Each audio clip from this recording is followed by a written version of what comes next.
On a beautiful early August night, hello Canada.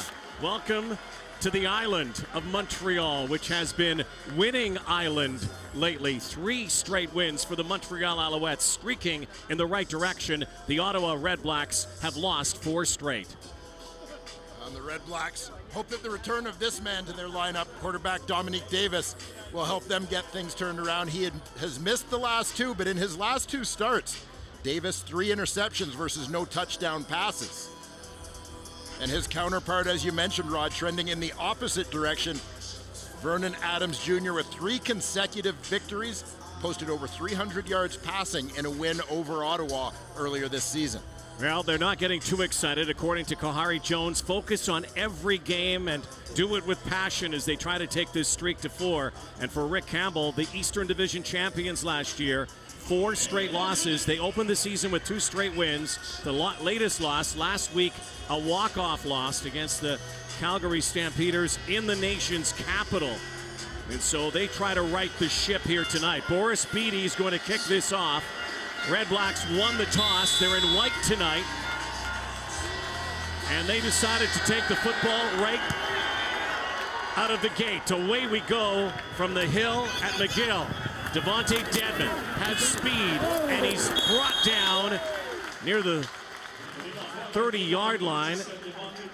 Turn of 22 yards. Dominique Davis is back in the huddle. Well, you look at Davis's numbers, the 3 touchdowns versus 7 interceptions. The interesting quirk about Davis's stats is he has not thrown an interception and a touchdown pass within the same game. It's been kind of all or none. So we'll see which way the trend takes him tonight if it continues. Davis was banged up. Now he's throwing right away. Comes back into the lineup. It looks like he's got close to a first down. And here is who he'll be throwing to tonight, including Brad Sinopoli. Yeah, Sinopoli was a little more involved in the Ottawa offense last week in the loss to Calgary. A positive sign certainly for the Redblacks along the offensive line. Nolan McMillan is the most experienced of a collection of 5 first-round picks on that starting O-line. So they'll move the sticks. A running play after the pass to Noel Thomas. Very quick first down in their first series, something that the Redblacks haven't been able to do, and considering over the last 4 or 5 seasons, they've been doing that, marching up and down the field and winning a lot of ball games. Hand off to John Crockett. Carries the keys to the tailback car. Taylor Loeffler in on that play. Here's the defense for Montreal tonight. Yeah, keep an eye on Antonio Simmons, the bookend to John Bowman. He's been very active here in his first full Canadian Football League season. In the linebacking core, Patrick Levels has been a terrific addition coming over from Calgary. He leads the defense in defensive plays this season. And Greg Reed, the back end at halfback, leads the way with 3 picks. Look out, high snap. But Davis got it and chucked it away. Could have been a disaster. Instead, the worst that will happen is the Redblacks will kick it away. High snap. Way over the head of Dominic Davis. Alex Mateus. And you saw Davis with his center. Mateus after the play kind of discussing what went wrong. Of course, Mateus snaps it. He doesn't have a chance to look back and see where it ends up. He's got bigger worries. 2 men back for the Alouettes, including Shakir Ryan in his first game. First touch for Ryan, former BC Lion and Hamilton Tiger Cat, who's got lightning speed, taking over for Marcus Taylor. Was released this week and trying to find a fill-in for Steph Logan, who was released earlier. Vernon Adams is ready to go to work when we come back on Friday Night Football.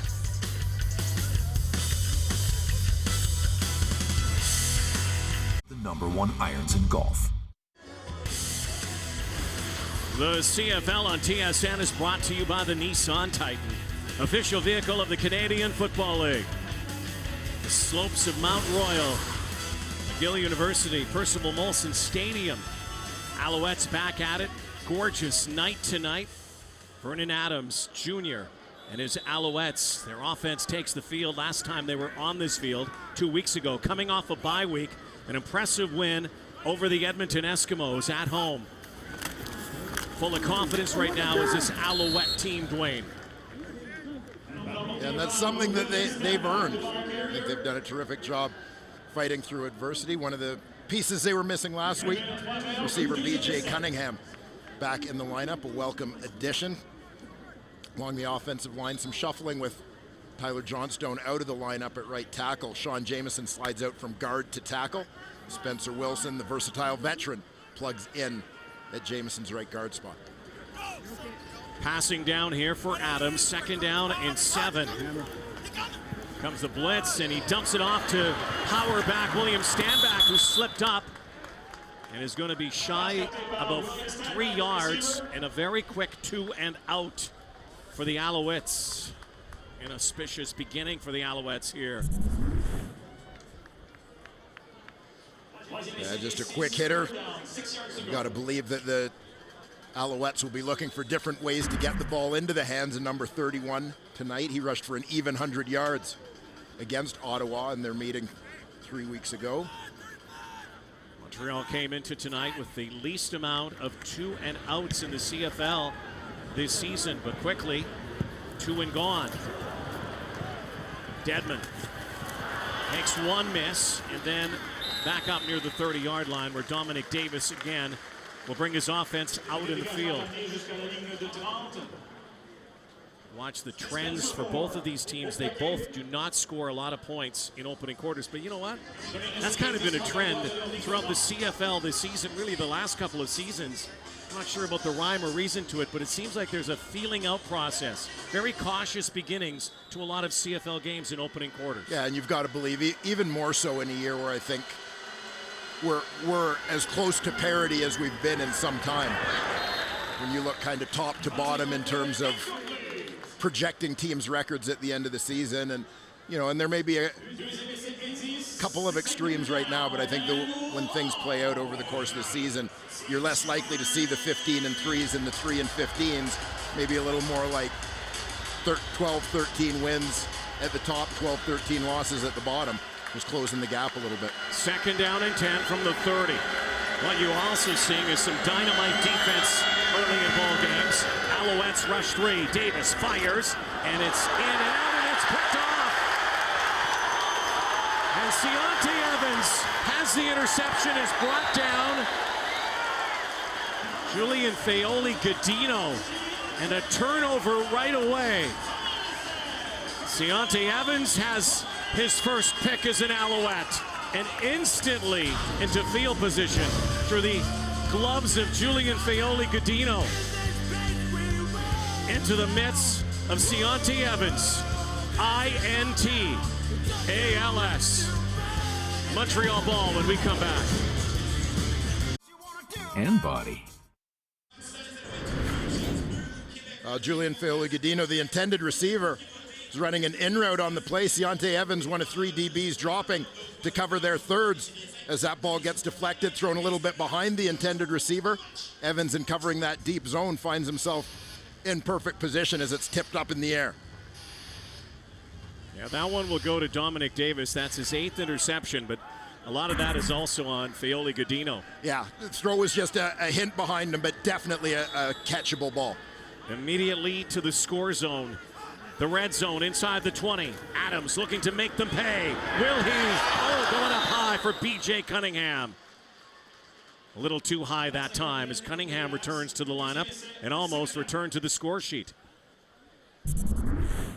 B.J. Cunningham is the most experienced member of that Montreal Alouettes receiving corps, and his importance becomes amplified in the continued absence of Devere Posey, who's on the 6-game injured list. See Cunningham with that brace on his left knee. Alouettes now +9 turnover ratio. That's best in the Canadian Football League. Adams looks one way, dumping it off. It's Stanback down to the 10 and needed to get to the 7-yard line to go 1st and goal. So Kahari Jones looking at this. Will he bring in the big team, or are they going to go for the points? They're going for the points. Boris Beatty coming out to kick a field goal. And the thing I appreciate on this play We talked about this with getting these two running backs involved. Jeremiah Johnson in the game at the same time as William Stanback creates a little bit of a diversion, and that's what the Alouettes are going for here, to try and take some of the keys away from William Stanback. Show Johnson with that free release to the flat. Adams gives a look that way to set up and try and open up the screen. So the best the Owls will do off the turnover is 3 points from Beatty. Basically a chippy 17-yarder. Boris Beatty puts it through. So the interception by Ciante Evans leads to a Beatty field goal. Could have been a lot worse for the Ottawa Redblacks, who now try to dust themselves off after that. Boris Beatty, the veteran kicker from France. Now 11 for 13 on the season, and it's 3-0 Owls. 1783. Week 8 in the CFL, which has been a close week so far. A couple of thrillers last night. Tomorrow, Battle of Alberta, live mic game.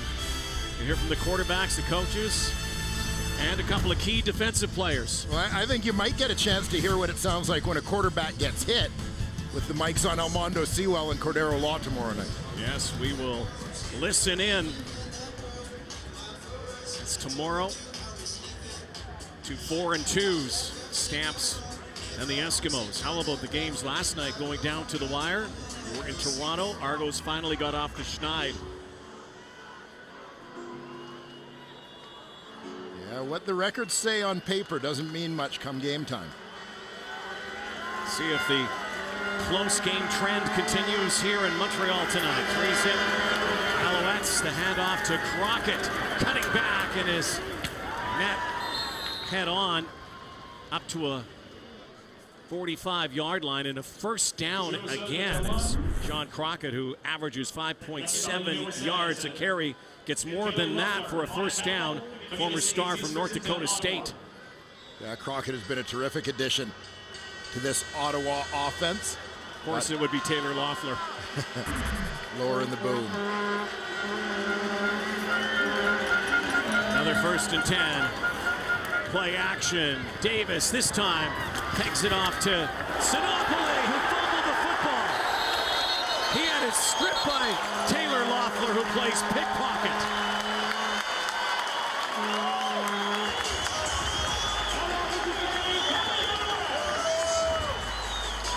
What a strip that was. Well, yeah, there are times when you see a fumble where a guy isn't handling the ball securely or protecting it, and sometimes it's just a real takeaway, and that's the way this one appeared to me. Sinopoli came down with the catch. Watch Loeffler come in. Rip it out of there. Rip and strip on Sinopoli. Watch the extra pull with that right hand. And falls conveniently into the Montreal safety's arms. Another turnover.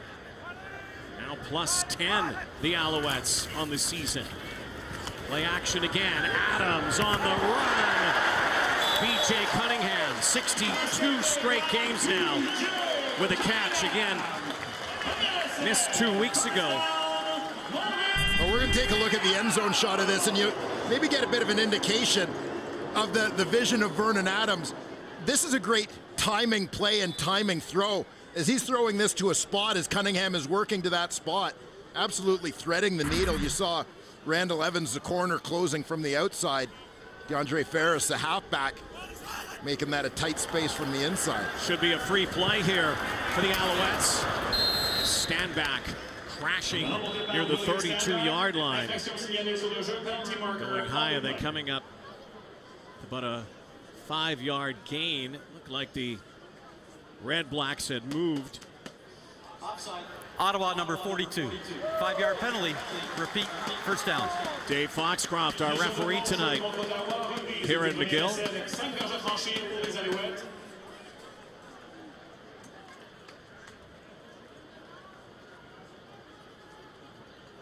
So it'll be 1st and 5 now. Those free agent acquisitions certainly paying off for the Montreal Alouettes defense. Ciante Evans, Taylor Loeffler among them. coming up with big plays early. Owls went out and loaded up in the offseason with some key free agents. Comes that rush again. Adams. High point ball for Cunningham. Randall Evans make that Eugene Lewis. Gino Lewis can't bring it down, so it'll be second down. Yeah, high throw. Lewis did a nice job going up to get this one. You see almost like a rebound effect sort of in that as he's reaching back to get the ball and as the hands came forward. Ended up just batting that ball down. Lewis has had a great start to the season. Has thrown for a touchdown, has everything but scored a touchdown. Far side for Quan Bray, who scored last time these teams met. He just throws the defender Corey Tyndall to the turf and moves the sticks. Quan Bray. Yeah, Bray with it, his biggest game in the Canadian Football League. In the last meeting between these two teams, 5 for 134. Bray, this time lined up as the number 2 receiver coming out of the slot. 2 clears in front of him, pulls the defense away, leaves him open in the flat. Bray has that kick returner skill set. It makes you want to get the ball in his hands quickly in space. There was a challenge flag on the field. Rick Campbell throwing the yellow early. He is 0 for 1 on challenges.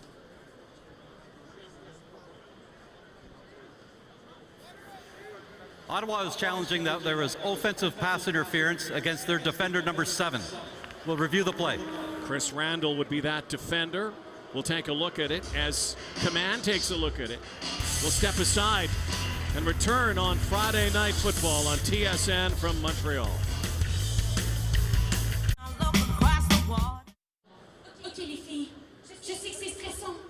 So Chris Randall is the player involved in this challenge from Ottawa head coach Rick Campbell.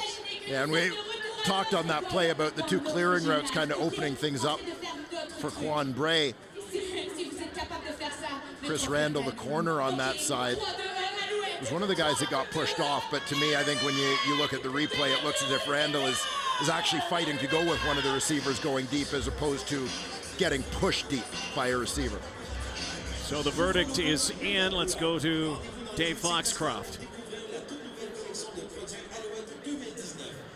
After review, the ruling on the field stands. There was no offensive pass interference on the play. First down, Montreal. Campbell is 0 for 2 this early season. Challenges. First down. Bray comes to the field side, the near side. Vernon Adams sets things in motion. Hands it off to Standback. 4, likely setting up another throwing down. They could get it down to the 5-yard line and go first and goal, but the Owls, I'm sure, do not want to have to settle for another field goal after another early turnover. Well, just going back to take a quick look, Rod, at the previous play and the non-call. Chris Randall is the corner. This actually looks like the last play.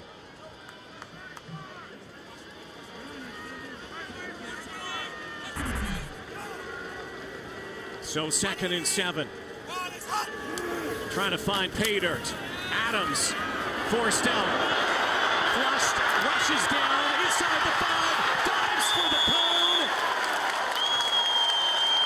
Looks like he had the touchdown. What a run and a dive by Vernon Adams, who is slow to get up.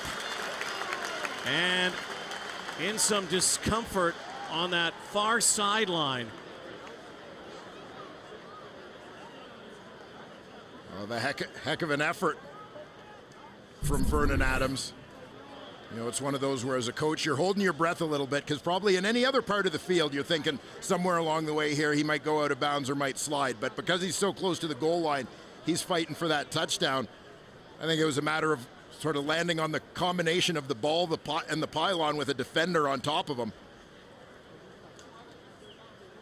And indeed, it was Rod Fernandez. Looks like Vernon is up and is all right. I'd say he's all right. He was more than all right on that play. Souvenir for a fan. Apparently just had the wind knocked out of him. Vernon Adams Jr. Fourth rushing touchdown, maybe his most spectacular yet. Laid out for that pylon. The Alouettes again making the Redblacks pay here on turnovers. Field goal off of a fumble and now a touchdown. Field goal off of an interception and now a touchdown off a fumble. Point after by Boris Beatty.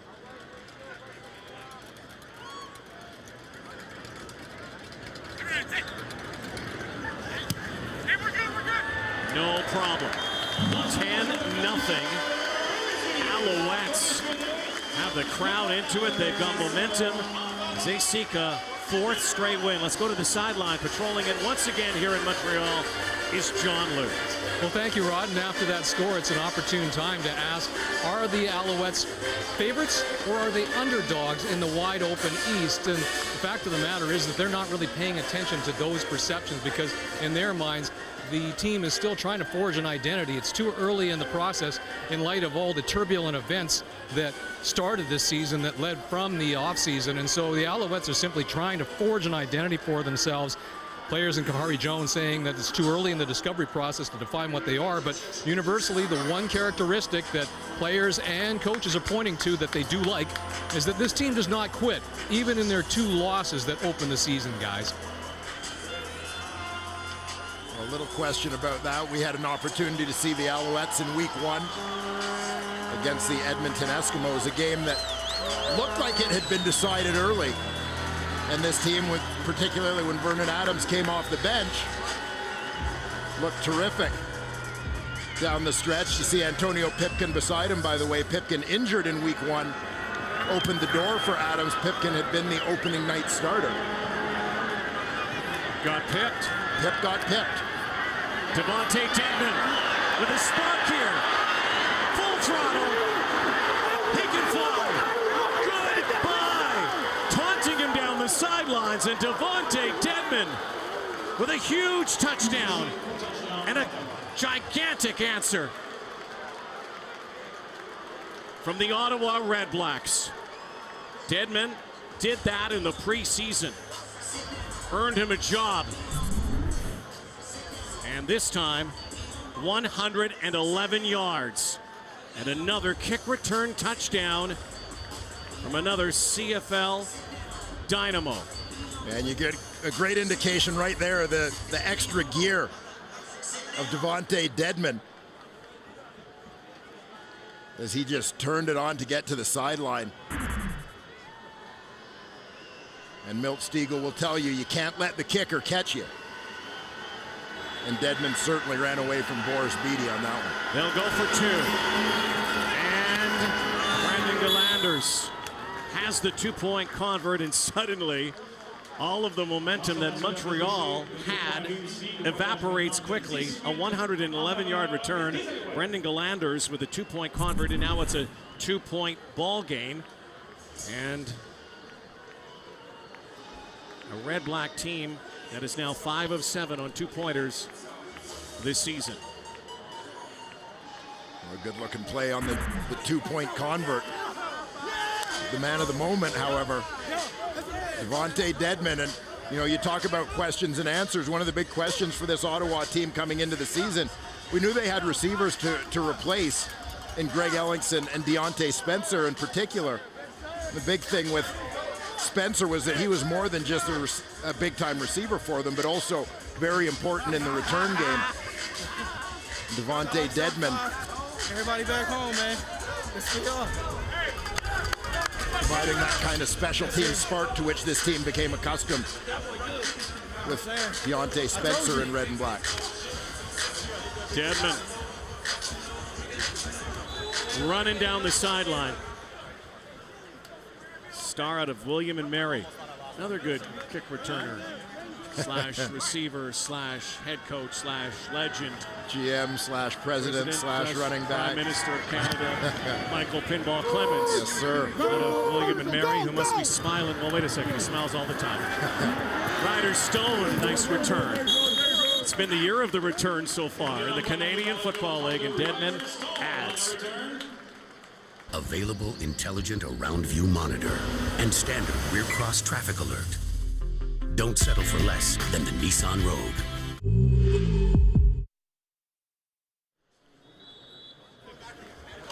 Vontae Deadman did that preseason game in Ottawa when he earned that job. He was wearing number 79 that day, kind of a lineman number. Yeah, we talked a little bit at the time about getting away from those numbers that you get assigned in training camp, and they make you wonder how good your odds of making the team are. Stand back. Plows through. Moves the chains. 13-yard pickup. William Stanback, named one of the CFL's Performers of the Month for July. We mentioned the 100-yard performance against Ottawa. Also posted that 200-yard game and win over Hamilton. Lots of offense, special teams early on. Adams dishing it off to Bray. Gets a nice block.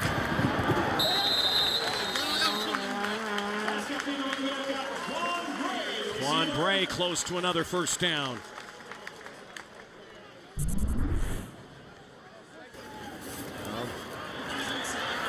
Interesting collection of young players assembled here. Interesting and exciting, quite frankly, in Montreal. I know for Kahari Jones, when general manager Kavis Reed was let go, one of Kahari Jones' messages to him was, aside from thanking him for the opportunity to coach the team, thank you for the team that you put together for me, because he likes this group he's got, and they have rewarded his faith. Second down and 2. Stanback again. Nice hurdle. William Stanback adds to the highlight reel. Stanback, again. Guy averages 5.7 yards a carry, but way over that average right now, averaging 100 yards a game. Alouettes did a nice job there, going double tight end, flattening out the line, stretching things out, taking away the second level. So you see the rushing yards per game this season. 4 carries for 40 yards for him thus far tonight. The Lightning is in now. Jeremiah Johnson, part of that Thunder and Lightning backfield. 5-yard pickup. And again, Jeremiah Johnson, very good running back in his own right, a guy who's been around this league, started off with Toronto, spent some time in Ottawa before spending the last couple of years as a BC Lion. But in joining these Alouettes, it's not just a depth move, but, you know, as I alluded to earlier in this game, as teams start to key on William Stanback, it's great to have a guy like Jeremiah Johnson, whether you're spelling Stanback back there to keep him fresh, or whether you're getting the two of them on the field at the same time. Under 2, first quarter. Adams again. Malcolm Carter has his first CFL catch. Has been targeted once this season. Former Carleton Raven and Ottawa Sooner, Malcolm Carter. You are on the board. Yeah, Malcolm Carter, drafted a couple years ago by the Alouettes, as you mentioned, started his college career in Ottawa at Carleton University. Ended up leaving school, went to play junior with the Ottawa Sooners, was the top offensive player in Ontario junior football. Adams, one way then the other for Stanback. Again, looks like they're close to another first down. They could reset, go first and goal. A minute to go in this opening quarter that's had a little bit of everything here tonight. Adams looking so poised right now and confident in that pocket. And just week by week, it seems that confidence grows. Again, Vernon Adams looking very much like the guy that Canadian Football League fans thought they were getting. That the Montreal Alouettes, in fact, thought they were getting when they traded for his negotiation list rights with BC. Deep drop, Adams again, crossing pattern, and Gino Lewis scores. Touchdown, Alouettes.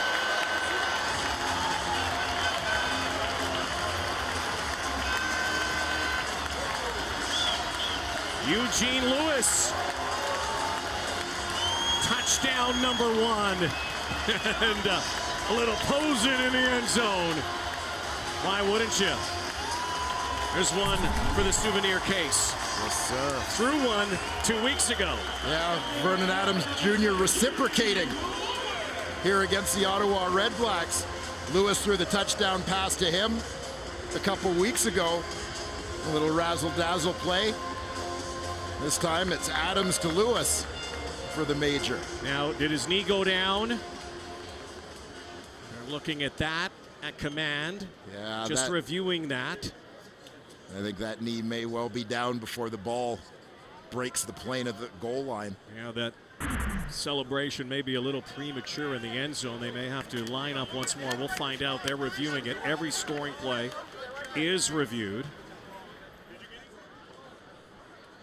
It looked like that knee was down. Just the ball, the nose of the ball. The previous scoring play is under review by the command center. Has to break the plane of the goal line. And this might take away Eugene Lewis's first CFL touchdown.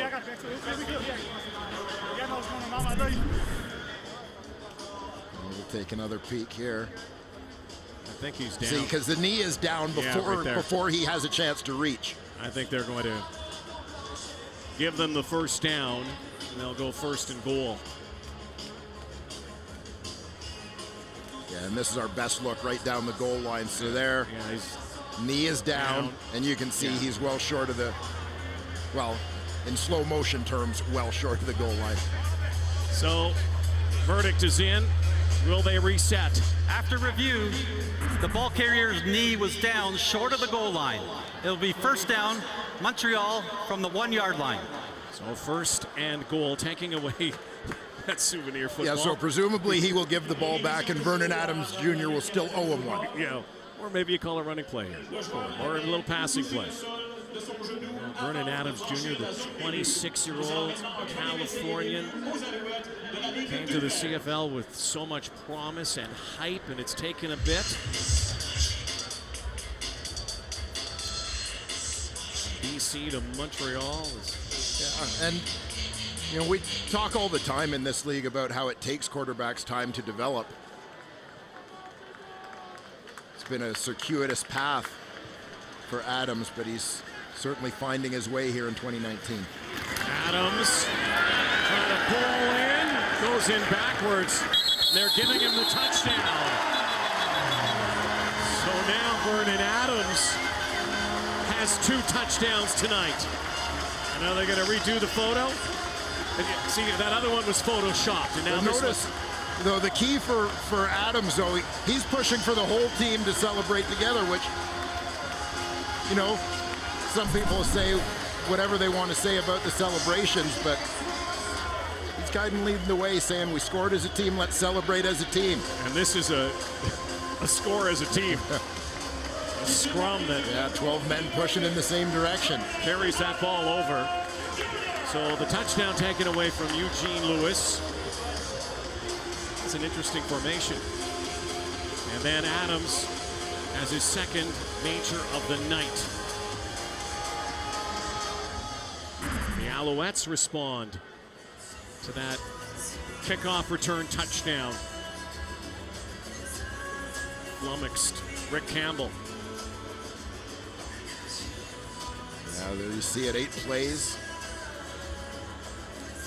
strung together by the Alouettes.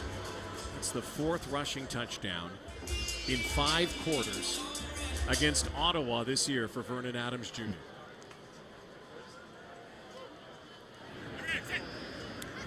80. Point after.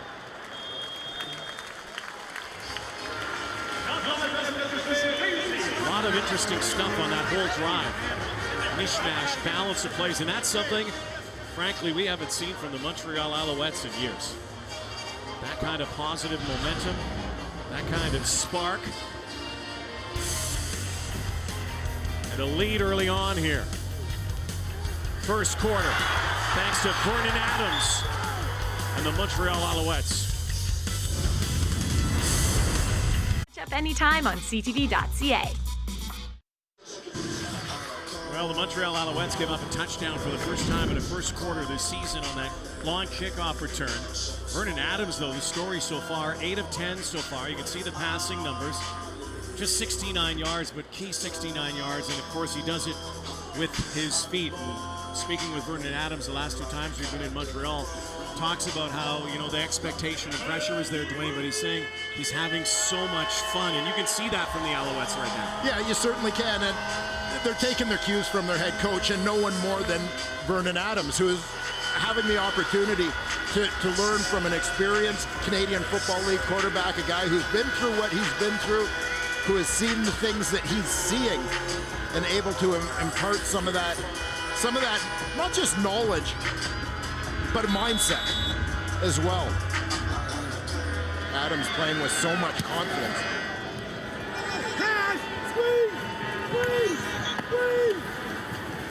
Here goes Dedmon once more, follows a block.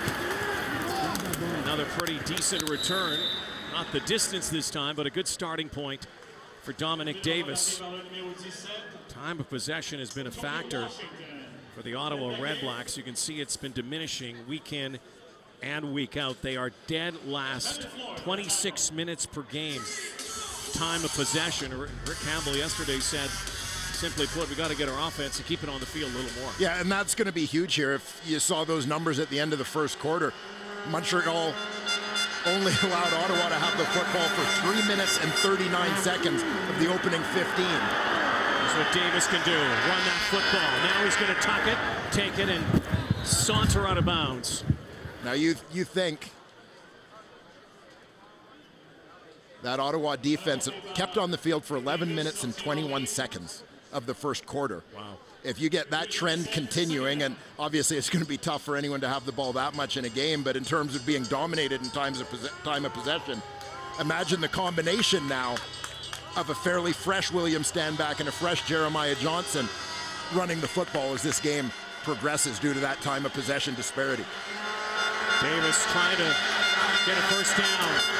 Rush coming from the edge, and a low toss for Dominic Rhymes. 2 and outs won't do it. And you also think about an Ottawa defense that does not have a lot of reserves in the lineup tonight. Yeah, the roster that's been hit a little bit by injuries.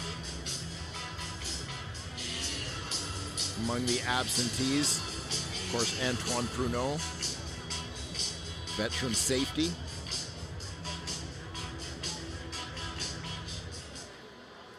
Richie Leone, leading punter in the Canadian Football League, averaging almost 52 yards. But Shakir Ryan, in his 3rd CFL game, electrifying returner. Makes one miss, makes another, and was tripped up. Otherwise, that could have been a long gainer as well.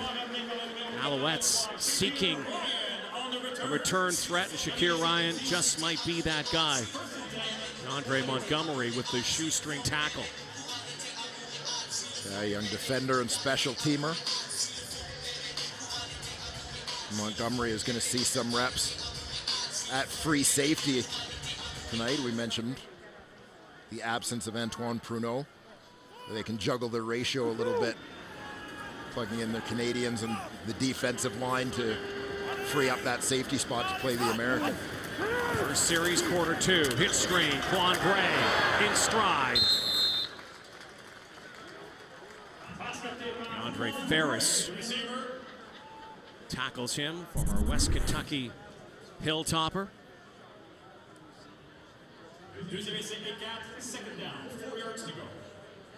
Nice Nice job by Ferris against a shifty receiver. Get up tight on him. Don't allow Quan Bray, the speedster, chance to get moving. Guy who spent time in the National Football League. Quan Bray, number 4, did with Indianapolis, Buffalo, and Houston. Now an Alouette. 2nd and 4. Adams once more. A nice swat down at the line of scrimmage. Mike Wakefield got that big paw on it. And he'll bring out the Montreal kick team. Vernon had thrown 6 straight. Stops that streak, and so the Redblacks defense this time a short stint on the field. 17-8 ball game.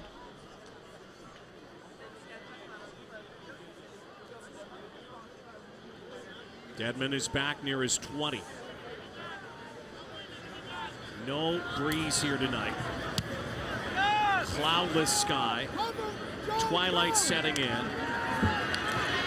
Dedman spun to the turf. 27 on a 49-yard boot. 9-point game. Dominic Davis. His offense on the field thanks to a key defensive play. Mike Wakefield. Get that garbage out.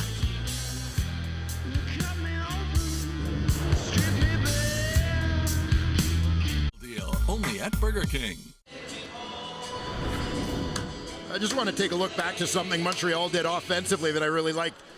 Mixing up their snap counts and their motion to try and draw the offside. But if you watch the halfback at the bottom, Corey Tyndall, he's trying to time up his blitz to the snap count. Montreal kind of shows that motion to get them to move. Well, now you've got the defense to declare. Now when you wind it back and you run the play, you know exactly what's coming. You know that weak side halfback blitz is coming. You know exactly what look they're going to give you, what coverage you're going to get, etc. to be prepared for the second play. The knockdown from Mike Wakefield prevented anything from happening. But still a good strategy. John Crockett, the major weapons this year for the Ottawa Redblacks, who lost William Powell in the offseason. In fact, they lost a lot of players, key components, but have plugged and played.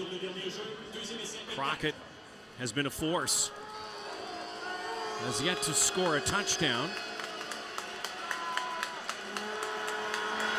Dominic Davis, 2 completions so far, make it 3. Far side. J.C. Beaulieu, the fullback, hauls it in and will get a first down. And Ottawa looking to settle things down. Control the clock a little bit, get that defense a break here in the second quarter.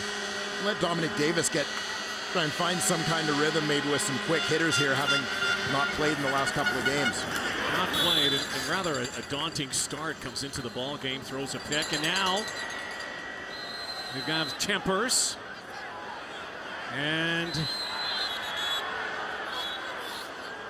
shots thrown, but again, you're wearing a lot of equipment and helmets. And now a headbutt there.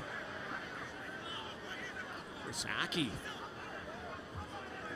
went out one of the linemen. Aki, who finished last season as an Ottawa Redblack after being traded from Montreal late in the season, played out his option with Ottawa, returned to Montreal as a free agent just after the start of this 2019 season. Some anger here in this kind of rivalry that we've been waiting to start for the last few years. The Alouettes, though, haven't been very good, haven't really been contenders in the East. Redblacks have dominated with Hamilton, Toronto a couple years ago. Alouettes have been left in the dust, giving themselves a fighting chance now.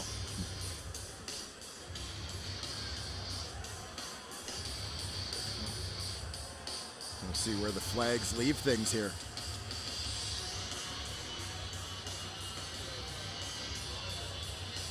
Looks we like have it's unnecessary roughness, Montreal. number 58 and 64, Ottawa. And we have 2 unnecessary roughness penalties against number 21, Montreal. It will be second down. Both against Chris Aki. Yeah, Aki was in the middle of it and kind of got pulled out of the pile and then waded back in. Don't know how this will shake down. There were a lot of grill pulling on the cages. A couple of shots. See how the discipline department at the CFL handles that. But yeah, it's on now between these two cities, separated by about 200K. Down the 417. Davis now trying to get some rhythm, and oh, nice catch. Dominic Rhymes.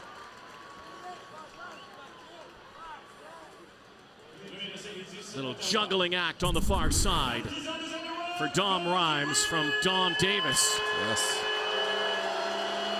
And a terrific catch here as the DB Reed flashes in front of it.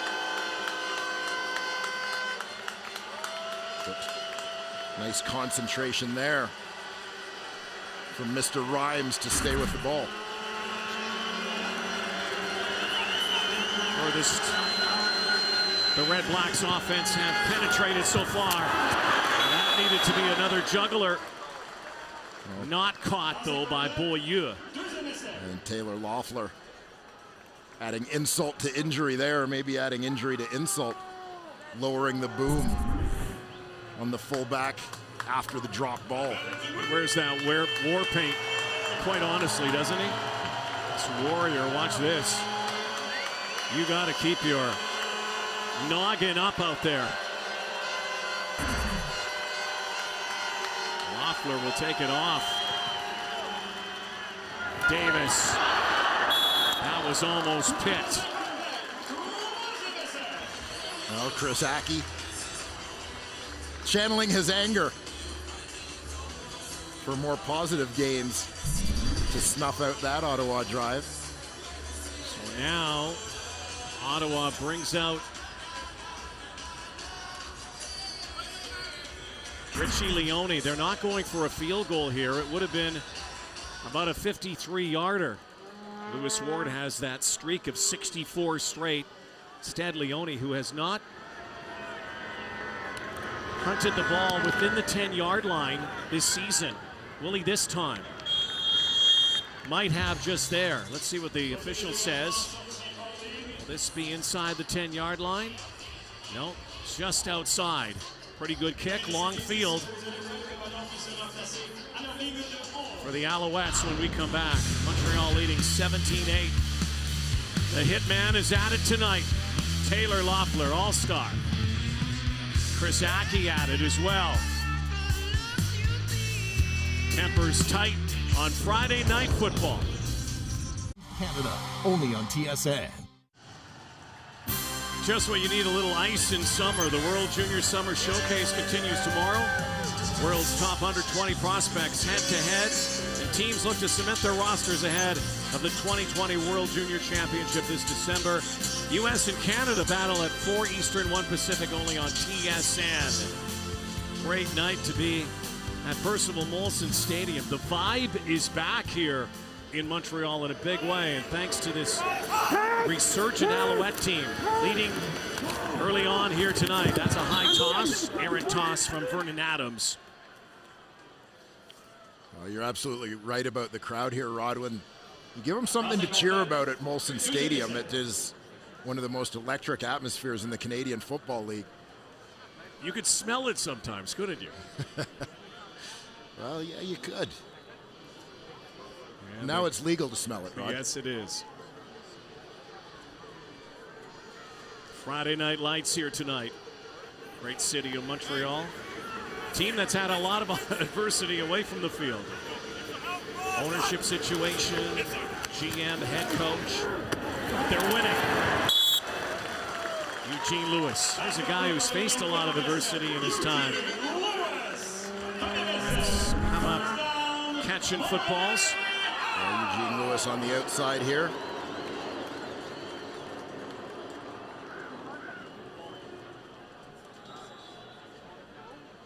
Second full year as a starter. Former Sooner out of Oklahoma, also played with the Nittany Lions at Penn State. Started off as at Penn State. Great basketball player. Oh, look at this. Stand back. monster mash again. He has developed into a big name power back. Well, he's really is that frightening combination, though, is you kind of brace yourself for the big hit and then get caught off guard when he runs by you, because this guy's got some wheels too. The size of those pipes. 2nd and 1, they decide to throw. Maybe a bad idea. Adams, though, chucking it away. Vernon Adams. Play kind of to kill. They'll likely bring out the large team here and go for it on 3rd and 1, but Redblacks read it perfectly. They sure did. Almost got the Alouettes in a world of trouble here. Adams, it doesn't turn into a spectacular play, but that might be one of Vernon Adams' best escapes. And it's going to be Boris Beatty and the punt team. They're not going for it. Well, I'll tell you what, the field position here made me question a little bit how much of a play to burn it really was on 2nd down. It's one thing when you're closer to midfield or in opposition territory to take a shot on 2nd and short, but at your own 35-yard line, I don't know if you're really going to gamble if you get to 3rd and 1. Well, they'll have to cover here because Dedman is back. This one's angled by Beatty. Nice punt. It'll bounce in front of Devontae Dedman. No yards. He zigs and zags, and then near the 40-yard line, they'll likely take the return. That would have been a 5-yard penalty, so they'll start near their 40-yard line. Dominic Davis back. Team down 9. Friday night football rolls on from the Hill at McGill. Available on iHeartRadio. Well, Rick Campbell has had a lot of success with the Ottawa Redblacks. Been with them since the expansion days. There are a lot of head scratching going on this week after the decision last week to take a safety and basically set up a game winner for the Calgary Stampeders. Not the magic touch last week for Rick Campbell, and with more on that decision from last week, let's go down to John Lew. Well, thank you, Rod. And when we spoke to Rick Campbell yesterday, he said that after assessing what had happened after his decision to concede a safety instead of punting the ball deep from his own zone that led to their Redblacks loss to Calgary, he said that he, in retrospect, he would have punted, would have elected to punt. But what's significant about the decision is that after the game, any Redblack player that was asked about the decision was fully behind their head coach. And that really speaks to the unity and the loyalty within the Ottawa ranks, even though this team is mired in the 2nd longest losing streak in franchise history, guys. Yeah, it's not a long history, mind you, but yeah, it goes back to that first year. But Rick Campbell, he is the ultimate player's coach. Yeah, and I'll tell you what, with the history of Rick Campbell, I'm going to go with Rick Campbell's gut, even if the book says something different. Davis and another high snap from Mateus. Enoch Mwamba, Patrick Levels supplying the finishing touch. I mean, again, the questions abound over that decision last week, and I think a lot of people will, hey, but if they end up winning the game, hindsight is 20/20. Yeah, and again, playing the numbers, you're going to make a team have to score a touchdown to beat you rather than give them a chance to beat you with a field goal. Tougher to get a touchdown, especially when you haven't allowed one all night. But, again, Rick Campbell's been at this a long time, and maybe his... Here goes Shakir Ryan. Here he goes. Oh, brought down, and maybe should have gone outside instead of inside there. But this is what Shakir Ryan can do. He did it with Hamilton last year. His first game. Of course, the Cats have so many returners, and Shakir Ryan finds himself back in the CFL. And he might find a city to stay in now. Well, lightning speed. Had a 100-plus yard return for a touchdown, but tell you, it looked like he had room to go outside. There's nobody outside Richie Leone, and it didn't appear to me as maybe a face mask at the end of that play, but Leone, to me, didn't have outside leverage to force him in. Adams. It's another high toss, looking for the high point catch with B.J. Cunningham. Most of Vernon Adams' misses tonight have been over the receivers, and one of the luxuries he has is he has some jumping jacks out there. Oh, he certainly does. Look at guys like Geno Lewis, B.J. Cunningham right there. Struggling a little bit with footing. You know, when we were down on the field before the game and we were struggling with our footing. Yeah. Well, there's some areas down there where there are some seams that make me a little nervous on that field. And in some of those areas, what you get is an overabundance of the rubber pellets that are part of this type of surface. And it becomes slippery. Lewis. Spectacular catch, but out of bounds. And the former basketball star. Son of a former basketball star as well. Yeah, he doesn't get credit for the reception or the receiving yards, but there should be, maybe if there were style points in football. Artistic impression, yeah, for sure. He'd be awarded a high score even by the Russian judge on that one. Yes, he would. So, 3rd down and 10. Monte Dedman. Only scoring play so far tonight for the Redblacks has been from that return, 111 yards. 80 hangs that. Dedman. Monte Dedman is just rocked by J.S. Blanc. Jean-Samuel Blanc. Almost put Dedman into next week. Former Montreal Carabin star. Oh, baby. Love it. That is a good, clean hit. Blanc, terrific pass rusher. His Carabin days has turned himself into a very good special teamer in the CFL. Crockett scrambling for a couple yards. That's one of the great things I'm sure you admire about being in this great province is the love of football. The youth groups, the young ages, to the university ranks. And, you know, there are great universities around Canada, great football programs, but it's hard to rival what they've done in Quebec with Montreal. Absolutely outstanding. When you look at the programs perennially near the top of the rankings. Davis, strong arm, too strong. Your perennial contenders, you know, it seems like there are about 6 or 8 schools that are always in the mix, and Laval and Montreal consistently among them. Laval, of course, the reigning Vanier Cup champions, much to the chagrin of us Western fans. Got one in there too, though. Yeah, 2017. Yes. My beloved Mustangs. U Sports training camps. Starting to open Many up. opening up next week, yeah. Love this time of year. Let's get back to school. Universities start up. U Sport football around the corner. Biggest pipeline to the Canadian Football League. Here's Ryan again. Shakir Ryan. Also hit hard. Nigel Romick, special teams tackle for the Ottawa Redblacks. Romick with his 7th special teams tackle of the season, native of Thunder Bay.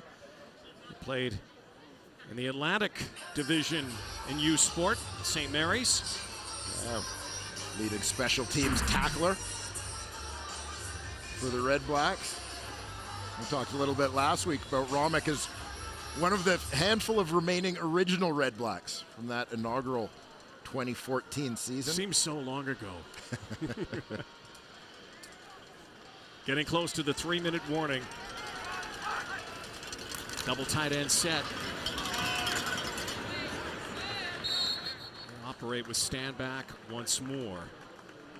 William Standback quickly making a name for himself. Keep in mind the last couple of years, in particular last year, was the guy in the wings, Terrell Sutton here, Brandon Rutley. They're no longer here. It's now William Standback's time and Jeremiah Johnson. It's time for the 3-minute warning before halftime. The Alouettes leading 17-8 in Montreal.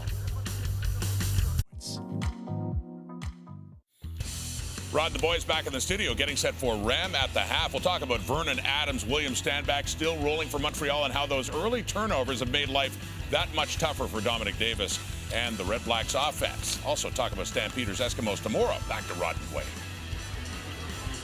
All right, thank you, boys. Looking forward to seeing you in a few minutes. Alouettes stand back, backfield with Adams. 2nd down and 4. Will he get the ball again here? Receivers in motion. Yes, he does. Stand back this time. Pounds. And it'll be another 3rd down. Yeah, he's going to be short by about a yard, I think. Now, last time in this almost exact field position, they punted. Vernon Adams is showing it. No, I mean, he's gone fishing before. And you know, it's splitting hairs, but the fact is the last time when they punted, it was what we would call a long yard. Yeah. You know, I'd say just over a yard. This is maybe just under a yard that they need for the 1st down. To get to about the 35.5-yard line.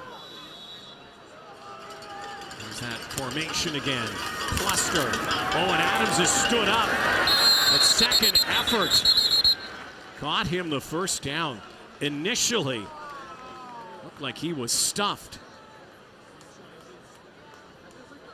Think about that 3rd down play. The most successful quarterbacks we've seen in the past get low. Get behind your big boys on that offensive line. Adams this is the thing. Low early. Yeah, it can't just be the quarterback getting low, but that offensive line has got to get low as well. And it looked like the defense got underneath them a little bit initially here.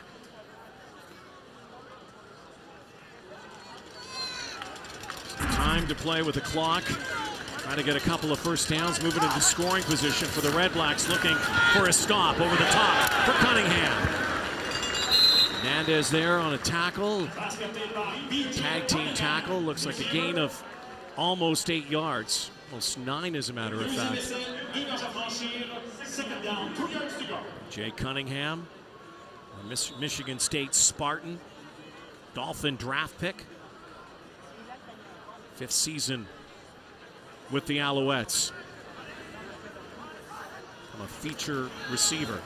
Stand back on 2nd and 2, automatic. The timing could not have been better for this guy last year when you think about it. Get a chance to play, get some reps, and stick around as the Alouettes rid themselves of their previous 2 running backs. And Stanback was one of those guys that, quite frankly, it was going to be impossible to keep him off the field. You had to find a way to get him on the field, and that meant trading away a very good football player in Terrell Sutton. Adams, Jeremiah Johnson in this time. Johnson, a very good player too. Jumping around, flag down. Flag on that far side, down near the 45-yard line. Johnson barely got a yard, may have even lost a little. Flag down. 1:35 to go before halftime. Game that saw the Red Blacks turn the ball over twice in the 1st quarter. Montreal, number 66. 10-yard penalty. Repeat, 1st down. 10 of their points on the board because of Ottawa turnovers, but the Red Blacks have really settled in now.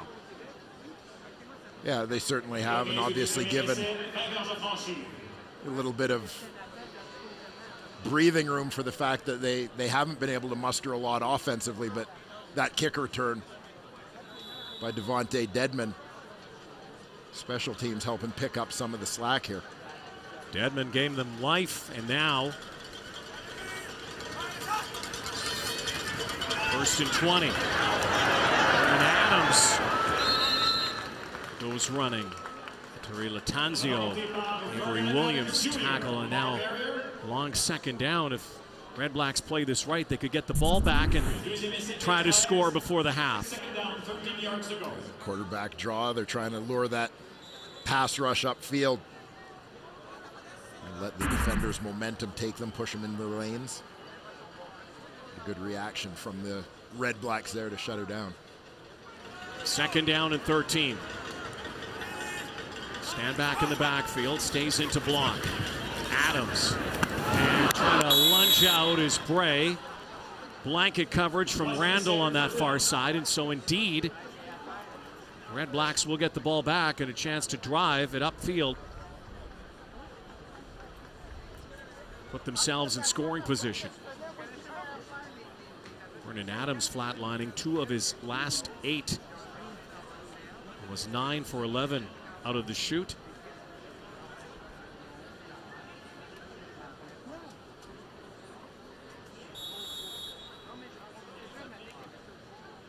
Dedmon back at his 10. And again, Beatty likely will try to angle this.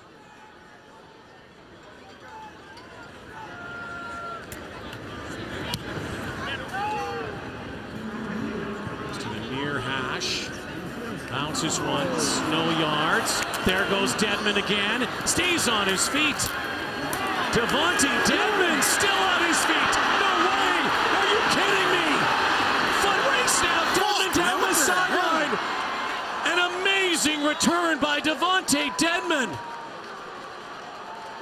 In the words of Milton Stiegel, did he do that? Oh my goodness. The flag is no yards. This touchdown will count. Devontae Dedmon with one of the most spectacular returns you will ever see. That penalty's declined. Touchdowns. The Devontae Dedmon show continues. Now his fellow William and Mary alum that we compared him to earlier had a nickname. Pinball. And it seemed kind of appropriate here. Bounces off one, keeps his balance. Ducks under another, keeps his balance, gets drilled, keeps his balance, spins, keeps his balance, gets tripped, keeps his balance, and then just outruns the last one. It's pinball 2.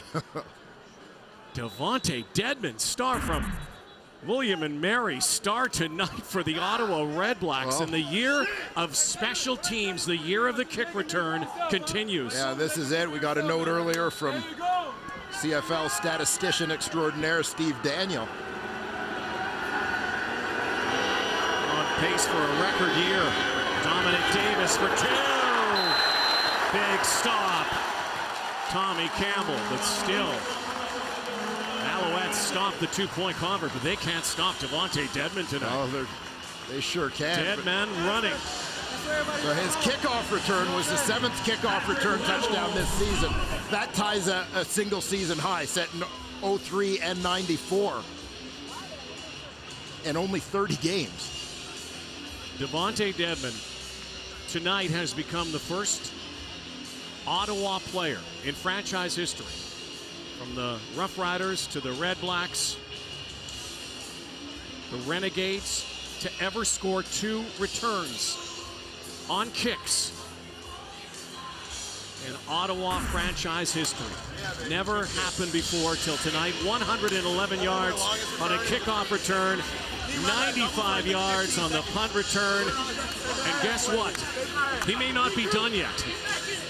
The spirit of Pinball Clemens. Whole half of football to go. That was nuts. That was a crazy return. Impressive.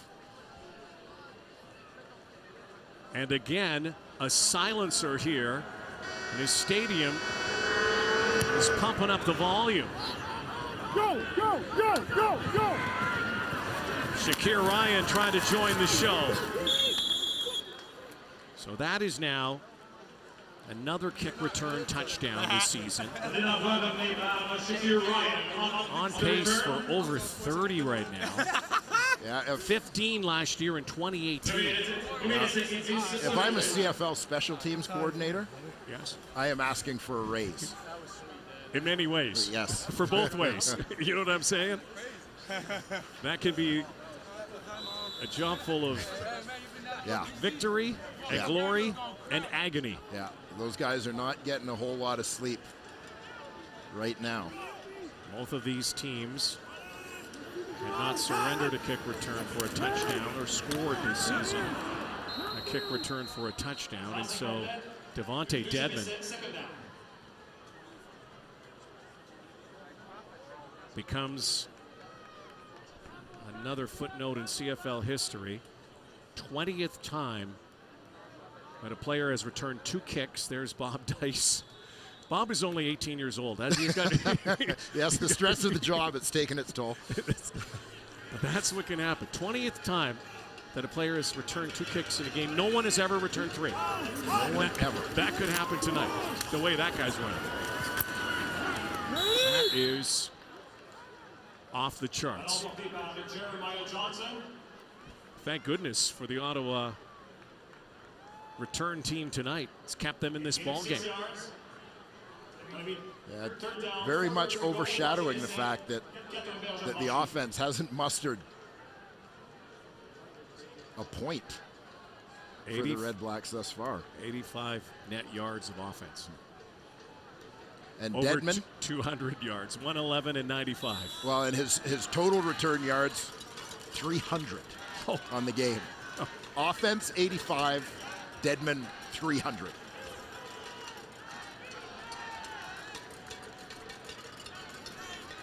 So Dedmon probably is a little exhausted right now. Run. There he is out there, but Nate Bahar is also out there, and Chris Randall picks up the football with 4 seconds to go. 3-point game because of Dedmon, who has been deadly, lethal weapon.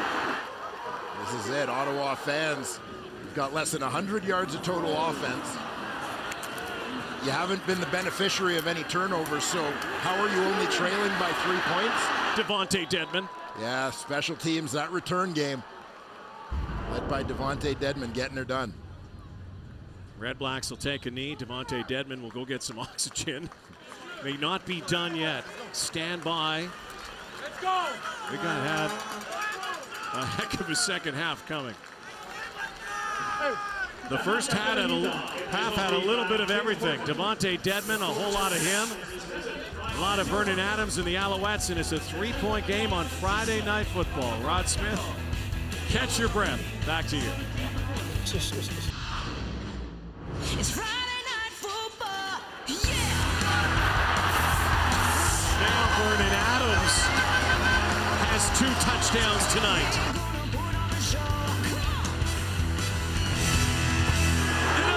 Return by Devontae Dedmon. It has been the Devontae Dedmon hour for the first half of Friday Night Football. A pair of return touchdowns, a 111-yard kick return, 95-yard punt return. Double D is with John Liu. Devontae, because your team has been vulnerable to big plays that have led to losses in this stretch, were your 2 kick return touchdowns more than just points on the board, but morale boosters as well? I just try to do what I can to help the team win. The coaches put us in great situations, and I just try to make the best of the opportunity. Prior to coming to the CFL, when was the last time you had a recurring game of this magnitude at any level of ball? Maybe youth football, back when I was like 8 or 9. But I'm just happy to be here with the team and just try to make the best of this opportunity and just help the team win. Should we start calling you Speedy D? Just call me by my real name, Devontae. That's all I can say. Hey, thanks for this, Devontae. Thank you. Devontae Deadly, as he has been incredible tonight. 300 kick return yards. Most kick return yards recorded by Larry Taylor, who was a former Al, was with Calgary. Yeah, 2012 against the Toronto Argonauts. Shakir Ryan, hog-collared by Justin Howell. Deontay Spencer, by the way, holds the Ottawa Redblacks record for most return yards in a game. We shall see how it plays out here tonight. Yes, that may be within reach.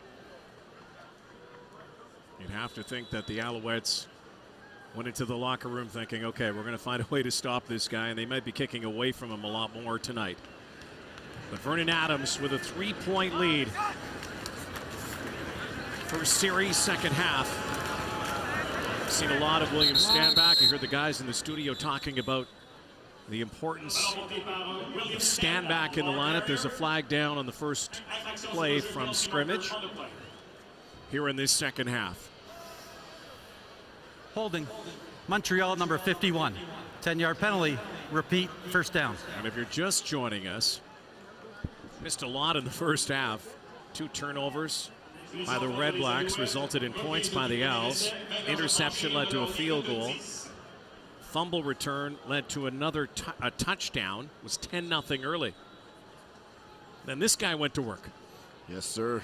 Devontae Dedman, a kickoff return for a touchdown, followed it up with a punt return for a touchdown.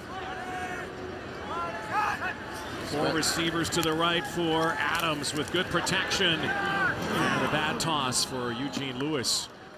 Wide open on a crossing pattern. And after a pretty good start, this Montreal offense, particularly in the passing game, has been a little out of sync. A lot of high tosses from Adams. How stagnant this offense has become. Off to a great start here tonight. Trying to make it 4 straight wins. Redblacks have lost 4 in a row. It's been uncharacteristic of this team over the last few seasons. 4-man rush. Vernon Adams on 2nd and 20. Oh, it's picked off! How about that? And again, Mike Wakefield in the middle of it. Noel Thorpe erupts. Well, we saw Wakefield with a knockdown in the first half. This time he's able to squeeze it. A rather massive turnover created by the big Ottawa defensive tackle. Reels it in. First turnover of the night for the Redblacks. Keep an eye here. The Montreal offensive line does a nice job blocking it up, but low throw and gets a knockdown and a pick. Yeah, soft hands for the big fella. Be lobbying for a short yardage passing play to him. Redblacks have a chance to take their first lead. Crockett. Chris Aki says no way. Set up 2nd down. This is the first time tonight the Ottawa offense has been in the red zone inside the 20. Hey, I'm trying to score. I'm trying to score. Now watch the pursuit. Chris Aki bursting out of the box. Make the play from his weak side linebacker position. 2nd down and goal.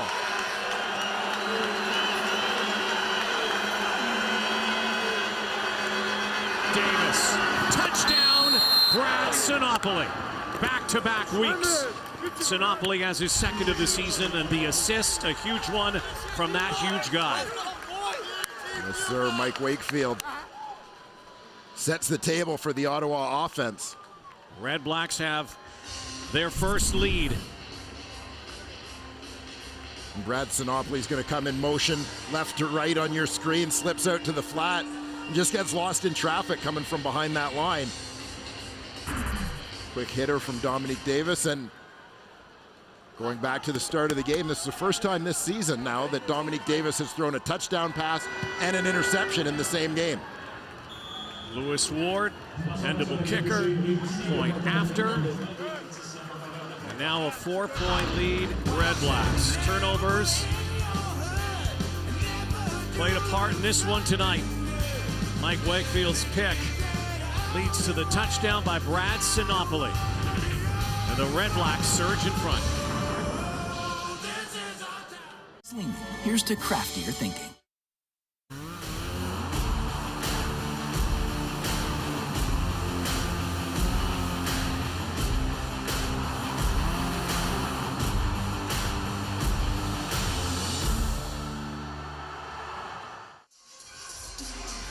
Well, we've got a wild one cooking here tonight. Rivals out in the east. Ottawa Redblacks take their first lead thanks to Mike Wakefield. Vernon Adams, first turnover of the night. Worst possible position on the field. Had a night of kick return sensations. Shakir Ryan up near the 30-yard line. Vernon Adams trying to regroup and try to recapture the lead. Well, and this is an interesting little test for Vernon Adams, as it's been 3 weeks of positive, really, for the Alouettes quarterback. You see the numbers at the bottom of the screen. His first 11 passes, completed 9 of them. His last 11, he's completed just 2 of them. So now facing a little bit of adversity after being on a pretty good roll the last few weeks. Let's see how he responds here in the second half. 6-2 as a starter. There's that pitch pass. Gene Lewis stopped near the line of scrimmage. That was thrown behind him. Gene Lewis, who also threw last week, back to Vernon Adams. Could have possibly thrown there, but won't. 2nd and 8 now. Second career touchdown pass for Eugene Lewis, threw one last season as well. Former quarterback, high school quarterback. Became a receiver at Penn State.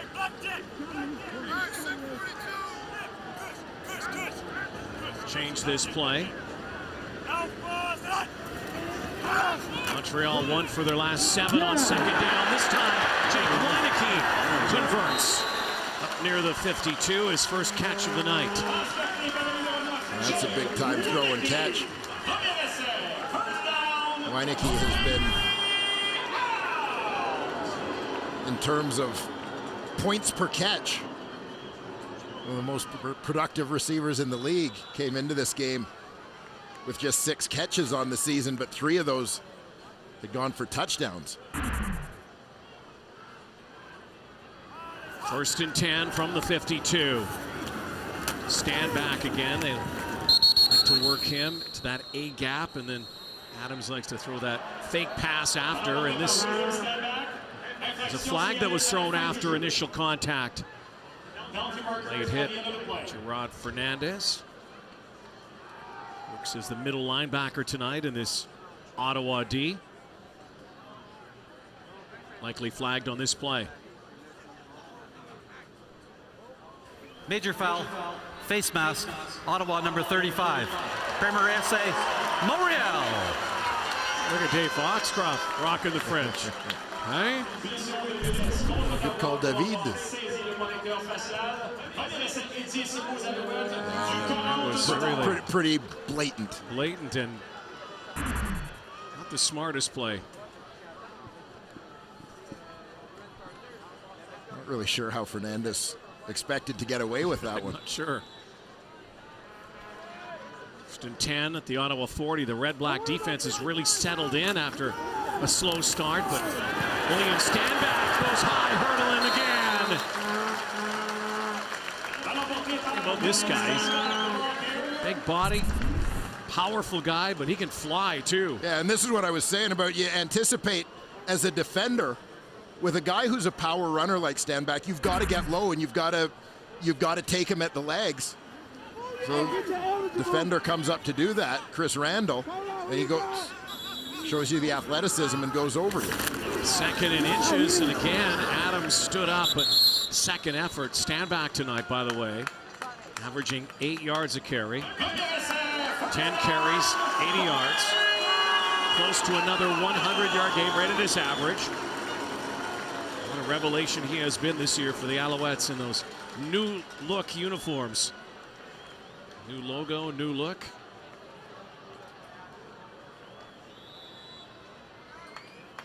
Renewed success. Yeah, definitely a new vibe here in Montreal. 1st and 10 now.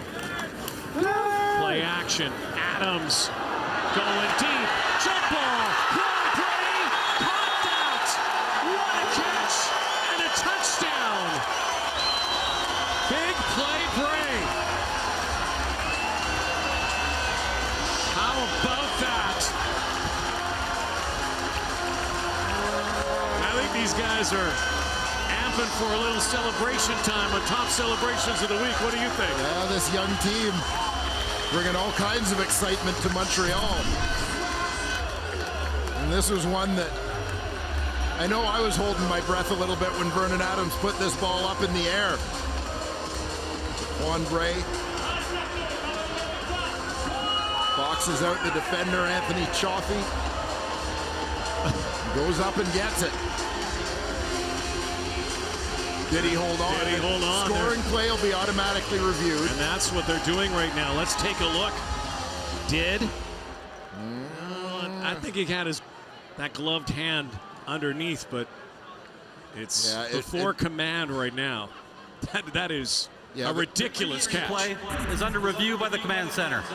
Yeah, the question is whether you want to call that conclusive, because to me that felt like a trap. Yeah. Yeah, it looked like with the bottom point of that ball sticking out, like that hit the ground as he came down. Again, it might be another celebration that is wasted here tonight, and I think you may be right. From that replay, the one we saw earlier, this is probably the best look right here. Yeah, he's got an arm. Can't trap it. Around the ball. With the ground. But there's so much of the ball exposed there. But there's fingers underneath the ball. Oh, man. Yeah, and this is why I say it's a question of what you want to call conclusive.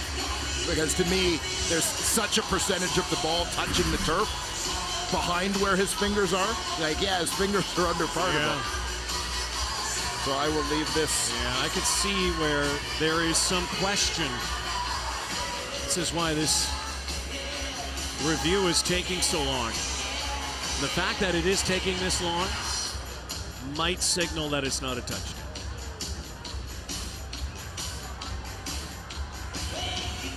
Juan Bray, who scored his lone CFL touchdown a few weeks ago down the road in Ottawa. Monster night. Here it is. The jury has reached its decision.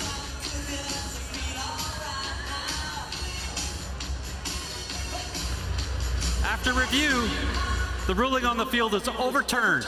It's an incomplete pass. Yep. It'll be second down, Montreal, from the 29-yard line. Video review has been so good for the Canadian Football League. Alouettes are hating video review right now. Because that would have been a touchdown. Yeah, I think as much they got it right. Yeah, I hate to take a highlight off the board. Yeah. But I think it's the right call. It has been a night of highlights. That would have been just another addition to it. It'll be 2nd and 10. Now, Owls were denied a touchdown earlier. Stopped at the goal line. Then they did celebrate again after that. Will they double dip again? Movement. And it was Ottawa. It looks like now Ottawa's pointing at Montreal. A lot of finger pointing going on here. Michael Clausen, former Al. You did it. No, you did it. No, you did it. No, you did it.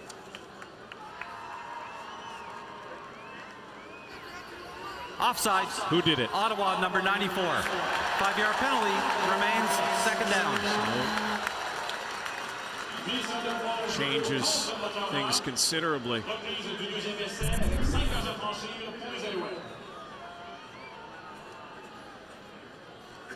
There's Mike Clausen, the former University of Calgary Dino.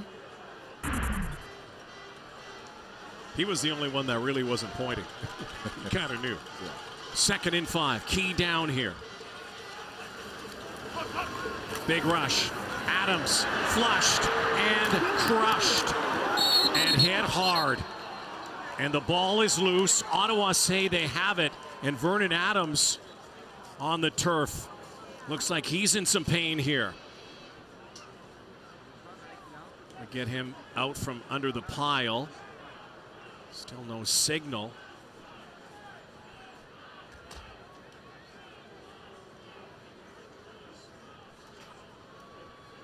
Slow to get up, but looks like he's okay.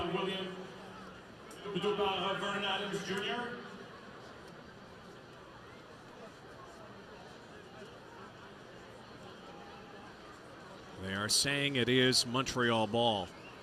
It'll be 3rd down, 3rd and about 5, so they'll bring the kick team out. Let's take a look at this hit.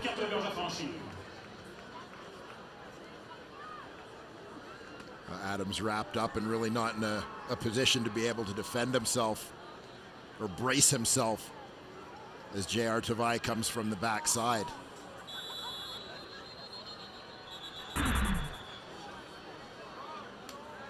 And there is a whistle.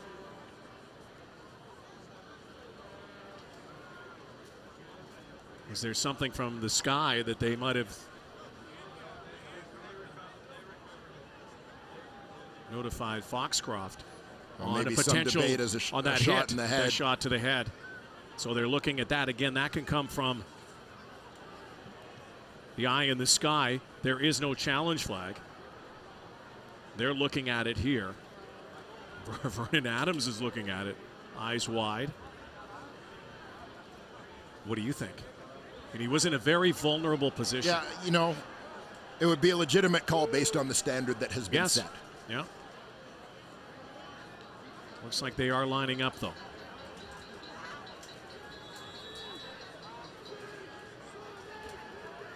So, likely looked at it, decided not to call it.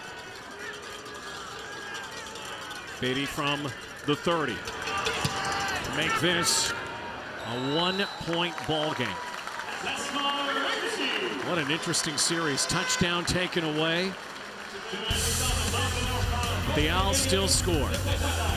Close one here tonight on Friday Night Football in Montreal.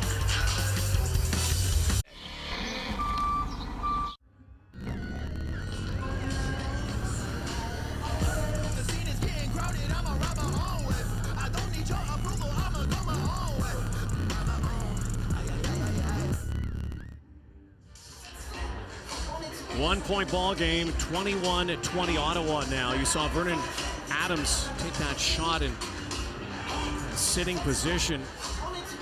He got it to the head. There was no call on the play. There was no challenge on the play, but Antonio Pipkin, who hasn't played since game one, left with an ankle injury, lost the starting job to Vernon Adams, has been injured, was warming up with Matthew Schultz.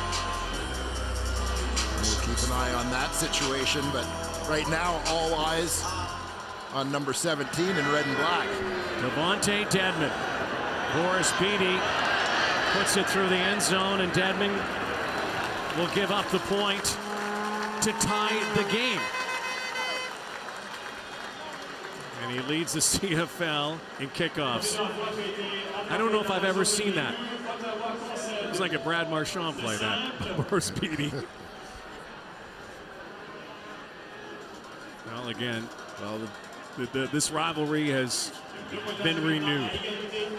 Really never had a chance to get kick-started. Yeah, you haven't sort of had both franchises be strong, be competitive. Since the Rough Rider days, probably.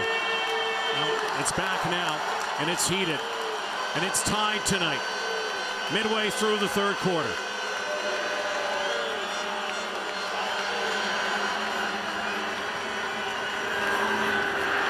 Dragging down John Crockett is John Bowman.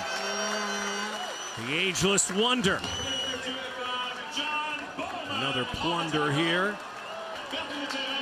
He's 7 years old. Ageless is right when it comes to John Bowman from his familiar defensive end spot. One of the all-time sacks leaders in the Canadian Football League. Keep an eye on Dominique Davis on that boot. Three-man rush, 2nd and 13. Here comes Bowman, chasing down Davis. Chasing him down, and it's up for grabs, and it's picked off. That's number 2 on the night. And credit Mr. Bowman with the hurry. John Bowman rushed. Dominic Davis, another pick for Cianti Evans. It's the 9th interception thrown by Dominic Davis. Tied for most in the CFL. This one hit about 5 pairs of hands and ended up in Cianti Evans' mitts. Tie game, another turnover on a wild Friday night football game.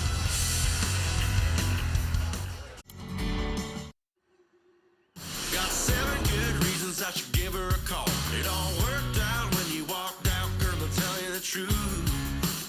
the Ways, the new single from Jade Eagleson. Listen on Apple Music. So indeed, Vernon Adams is on the sideline after that last hit. Turnover by the Redblacks. Antonio Pipkin returns to quarterback for the Owls since game 1 of the season. Flag down. Pipkin started the season, given the job. Procedure, Montreal, number 50. 5-yard penalty, remains first down. Struggled in the opener, left the game with an ankle injury, hasn't played since. Now he's back in, forced in tonight. What appears to be an injury to Vernon Adams.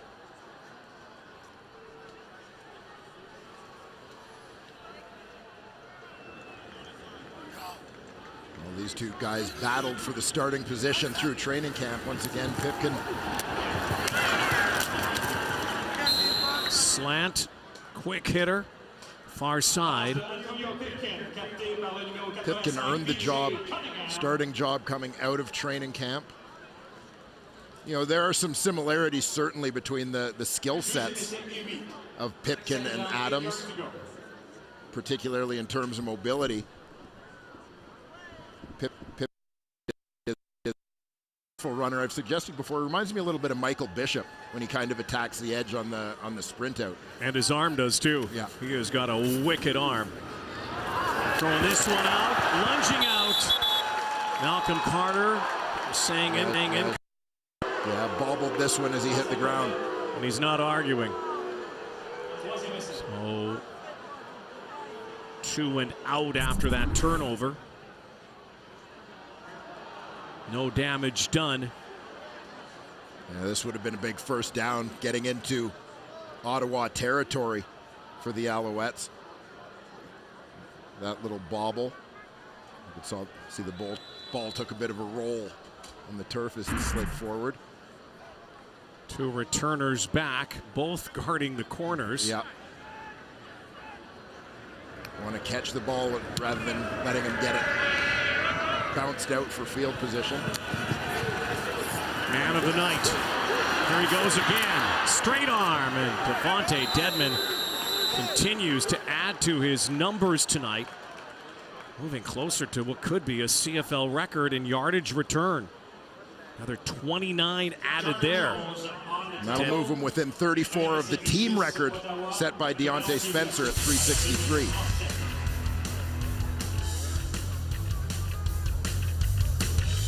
On a time in Hollywood. Dominic Davis turns to the huddle.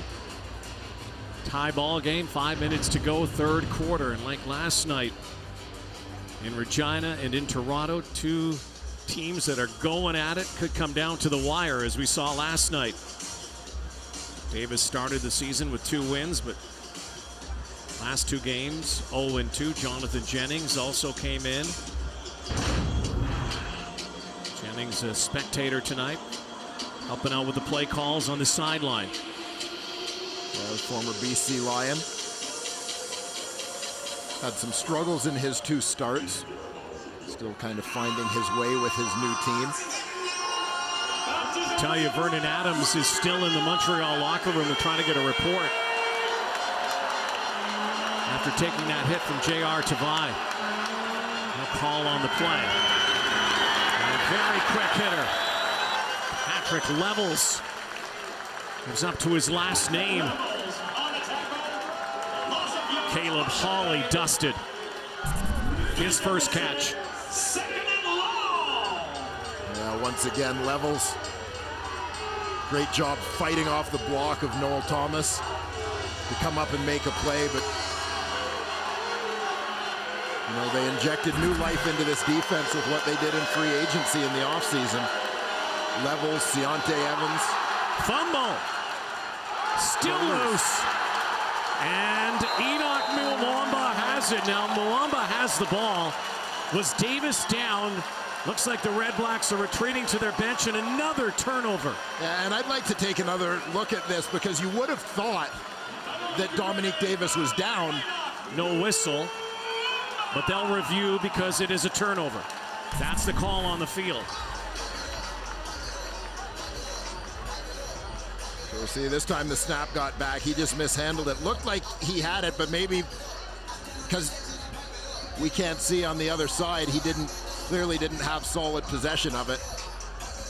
There doesn't seem to be much of an argument from the Ottawa sideline. Yeah, you can see it's down around his waist. He doesn't have it in his hands. Antonio Simmons in there fighting for the ball, I think popped it loose. Yeah, he did. And Enoch Mwamba has the recovery. Score tonight on turnovers. 4 induced by the Alouettes D, 1 for Ottawa. Points off turnovers the most important. 10-7 Montreal.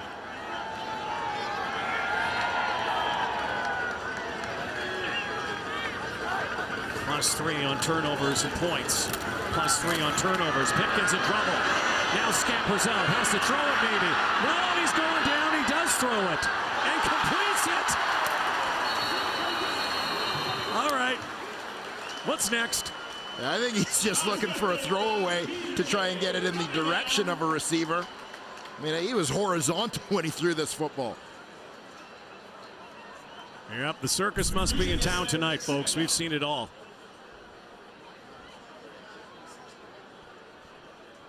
Yeah, Pipkin, a big, strong guy, and that's part of his escapability in the pocket. You can see he's totally falling back. He's trying to throw it away to avoid the sack. It would have been better had he thrown it away. They lost a ton of yardage. Or B.J. Cunningham had just batted it down. Batted it down. 2nd and 16. They're in field goal range for sure. Pipkin stands in, and again, here is a guy who's probably shaking off some rust too. He has not played since opening week and has been on the shelf. So now Beatty will come out and try to regain the lead for the Alouettes.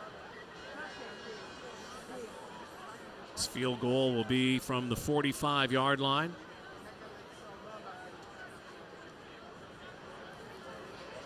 By the way, Devontae Dedmon's in the end zone to return this, should he happen to miss. Of course he is. Matthew Schultz to supply the hold. Long snapper is Martin Bedard.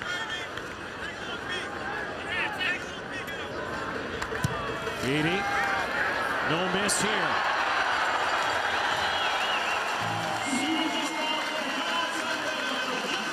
Alouettes back in front by 3. Slugfest continues. Go at it, 40. No. Discovery's iconic summer event is back. Bite after bite. It's a jaw-inspiring lineup of all things shark. Don't miss the last 2 nights of Shark Week. 8 o'clock Eastern, only on Discovery. I like Shark Week. I don't like sharks. What do you have against sharks? Wouldn't want to meet one. And backwards goes Crockett. It was like they were passing him back down the line. Like sharks. Feeding frenzy for the Alouette defensive line right now. Defenses are really ratcheting it up now here in this second half with 2 minutes plus to go before fourth quarter time. Antonio Simmons, quick swim move off the line. Basically untouched and into the backfield. Ottawa second down conversion. 4 for 11. Crossing pattern, levels again in on the play. Dominic Rhymes, flag down, way back. 2 flags down. And Ryan Brown saying it's against the Redblacks. Was it a hold? I'm not convinced of the hold. I thought it might have been a roughing the passer. Major foul. It is. Unnecessary roughness. Ottawa, number 58. 15-yard penalty. And a first down. Third down. Third down, a 15-yarder. So maybe in response, we'll see what Jason Lauzon-Séguin did in response to a hit delivered on his quarterback. Third quarter dominated by the D. No one able to really capitalize on the mistakes. Beatty got 3 points off that last turnover. Owls have the lead. Shakir Ryan. Little jitterbug here. He picks up a couple yards. Special teams tighten the screws as well. Yeah, Brendan DeLander's a special teams demon. From the University of Ottawa star. Ottawa native out of Sir Wilfrid Laurier High School. Still no update on Vernon Adams Jr.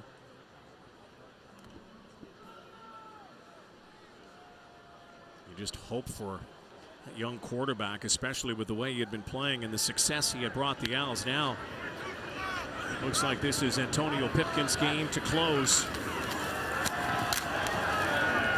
William Stanback, you know, we call it the year of the special teams, the year of the return. It's been the year of starting quarterbacks getting hurt, but also the year of backup quarterbacks coming to the fore. Stepping up. And the theme being, if you're a team in this league, you better have somebody behind number one ready to go. Yeah, and there's no question of that. And I look ahead to next year where CFL teams will only, roster rules will only allow them to have 2 quarterbacks on the active roster. Pipkin sidearm. Bullet to Malcolm Carter's second catch. And it makes me a little bit nervous. Yeah, I think. It's, we may not get within a game to the number 3 guy all that often. But when you talk about a league in which quarterbacks are throwing the ball 35, 40 times a game, sometimes running with the football as CFL quarterbacks do, the risk for injury is significant for those guys under center. You want to have some depth. You want to have some guys that are prepared to play. Off the edge, Pipkin bounces off, goes gunning, and completes the pass, and it is dropped. Weineke had it. Yeah, this is... Did you see this edge rush here? Well, Corey Tyndall times up the blitz. And Pipkin stayed on his feet and almost delivered an incredible strike. That is 3 quarters. We've had a lot of unpredictability here tonight. Some crazy stuff. Lots of drama. Highlight reel gathers again. We'll gather again in a couple moments for the 4th quarter, going down to the wire. Friday Night Football. On iHeartRadio. Vernon Adams started this game for the Owls tonight. 2 rushing touchdowns in it, trying to get a 4th straight win for his team. This happened in the 3rd quarter. J.R. Tavai from behind. Not sure about the malicious intent at all. Tavai trying to make a football play, but it was a real tough hit. And a hit that right now has knocked Vernon Adams Jr. out of the game and into the locker room. Yeah, and if you saw when Adams went down to the turf after taking that hit, he looked like he immediately grabbed his head. And so definitely concerned. Obviously, as you said, I don't think that J.R. Tavai is guilty of targeting per se. You're coming in at full speed and a guy is getting pulled down at full speed. It's hard to aim where you're going to put your hit. He ends up kind of drilling Vernon Adams in the back of the head, and the Alouette quarterback is out of this game. Antonio Pipkin's game. First time he's at the helm since game 1 when he got knocked out by the Edmonton Eskimos with an ankle injury. 2nd down and 10 for Pipkin. Getting some rhythm here and a couple of drops he's had. Weineke previously, as we went to break, as we start the 4th quarter, and something you don't see every day from Eugene Lewis. Should have had that one. So now it's 3rd down. Would be a long field goal, would be about a 51-yarder, but I think Beatty's, no, they're going to kick a field goal here. It's 51. And that is the 4th, whether you want to say should have been catch or almost catch of this 2nd half. So this is a 51-yarder. Actually, they're stretching it out now. It's to 53. This would match his career long. It's the shade under 53. And you know who's in the end zone, should he miss. This kick is wide. And there is Dedmon. Devontae Dedmon bursting outside. Flag down. Dedmon up near the 30. Cuts back near the 40 and adding to his real estate tonight. But we'll see if those yards count, as there was a flag down on the return.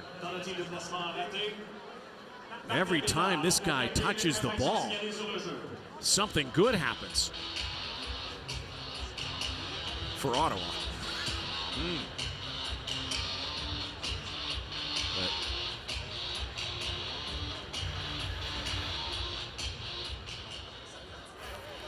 After the missed field goal, during the return, holding Ottawa number 35. It's a 10-yard penalty. That's against Ottawa. 10-yard penalty, Ottawa first down.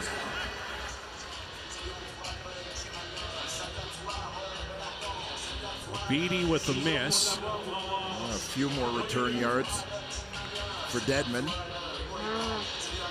You know, it's seems like a small little thing when you look at roster moves that teams make with backup players over the course of the week. But one guy that got shuffled off the roster for Montreal this week is backup linebacker Jean-Gabriel Poulin.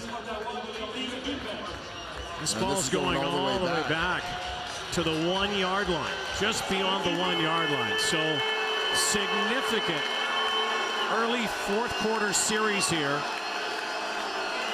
for Dominic Davis. Dedmon stays in to play receiver. This was his primary spot at William & Mary. Davis is going to roll now and throw now. Now a critical second down. If they don't get it, they're likely giving up 2.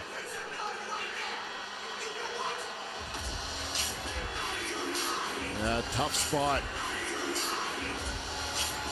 And it's unlike last week. Yeah, when you would punt it out. Situation. But if they don't get it here, you're likely giving up 2. Especially with Shakir Ryan back.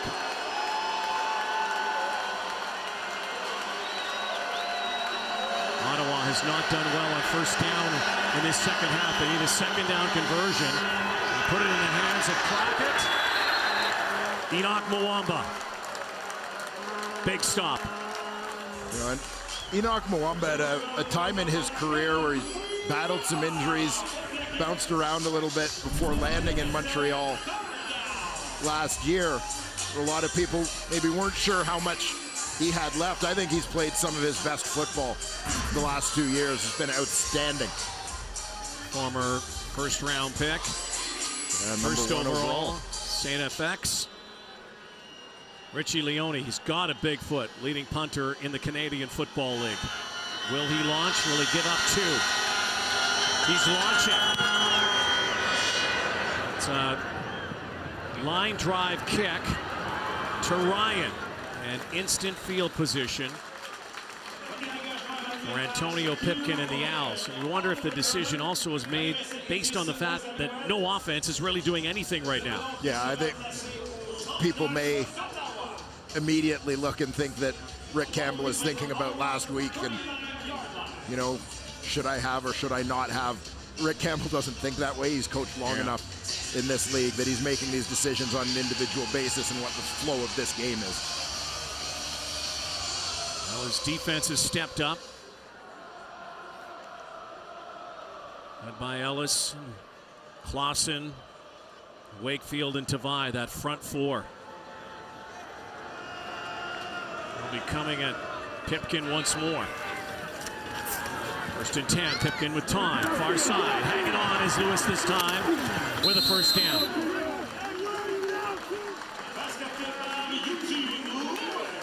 And the Alouettes go to a max protection scheme. Make sure they get things blocked up.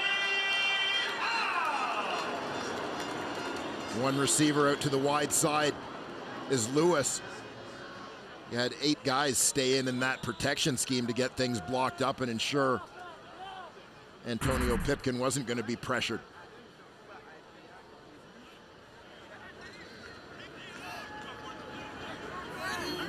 Showing house here. They're bringing it, but they came early, it looked like. Trying to go over the top. And there was a flag. Looked like the Redblacks on that blitz came off that edge awfully early. Well, we see them trying to time up their blitzes. Ottawa, 5-yard penalty.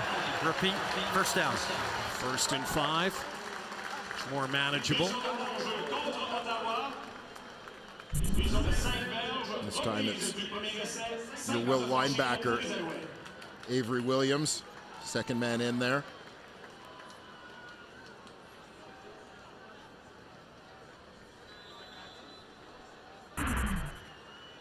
Campbell has not seen his team lose 5 in a row since the expansion season back in 2014. They lost their final 5. Things turned around in a big way in Ottawa. Turn and fire. And Quan Bray down inside the 10. Another big play from Bray. And I like the adjustments being made here. You see a little bit of play action. They've been in double tight for this possession. And with Stanback back there, you get sucked in by that run fake and then a quick hitter.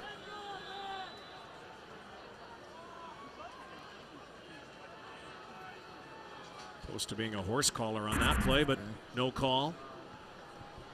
So 1st and goal. 4 minutes gone in the 4th. Blitz again. Pitch out, shovel pass. Bray chased down. Anthony Chaffee. Well defended by Anthony Chaffee, nickel linebacker for the Redblacks. Great pursuit of essentially what they're trying to do is shake him. You see Chaffee back here in the backfield. He's going to end up tracking Bray across the formation. Does a great job not getting caught up. Doesn't lose him behind the line, doesn't get caught up in the traffic of other people working across the formation. Steps up to make the play. Pads are popping here tonight. We've had some heavy hitting. Another key play here for the Ottawa D. 2nd and goal. 3-man rush. Pipkin, end zone. And so once again, it's going to be up to Bo Beatty. This time much shorter. That woman looked particularly upset about the incompletion. It's been a roller coaster of emotion for these fans here tonight. Just an incomplete pass, man. Well, the key one. So now Beatty, after missing from 53, this one from inside the 20.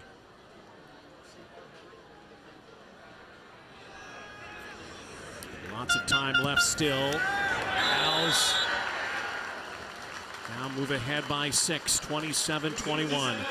Bahari Jones seeking a 4th straight win for the Owls, who started the season with 2 losses. But as you know, anything can happen on Friday Night Football, and tonight it has. On Discovery. Got a show for y'all tonight, you heard me? I'm coming, Trev! I'm coming! He's made me a better player. I'm nice. Mic'd up players, behind-the-scenes action. CFL Wired returns Tuesday, bringing you exclusive access to the latest CFL football highlights, 7 Eastern, 4 Pacific. You're mic'd up tonight. Boy, there'd be a lot of grunting and groaning going on. There have been some big hits, big plays. 2 of them supplied by Devontae Dedman. May not be done here tonight. Trying to follow a few blocks. Goes right into traffic. Picks his way up near the 30-yard line. So the Redblacks have to play comeback again. Down 6. I started to talk earlier about a little roster shuffle that saw a backup linebacker and special teams demon Jean-Gabriel Poulin bumped to the practice roster this week, and you wonder a little bit as you have a bit of a tough night with your cover units if you might want to get another good tackler back on the roster. Dedman on the sideline after that return. Dominic Davis trying to lead his team to victory. rush, fires, quick hitter, Julian Feoli-Godino. Always loves coming back to play here from this province, born in Costa Rica actually, but of course grew up playing as a star at Laval University outside Quebec City. Feoli-Godino, originally a Toronto Argonaut draft pick.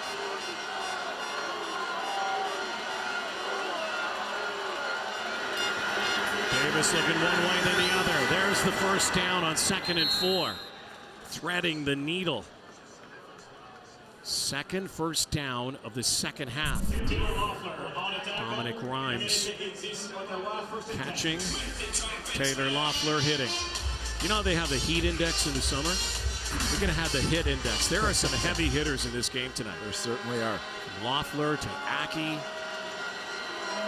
Levels. Wamba. Uh-oh. Davis steps up. Goes bombing. And what a defensive play. Yeah, tremendous timing. Goodness.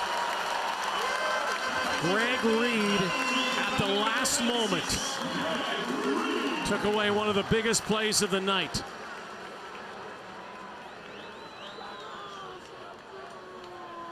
Greg Reed enjoying a tremendous season here, but much concern.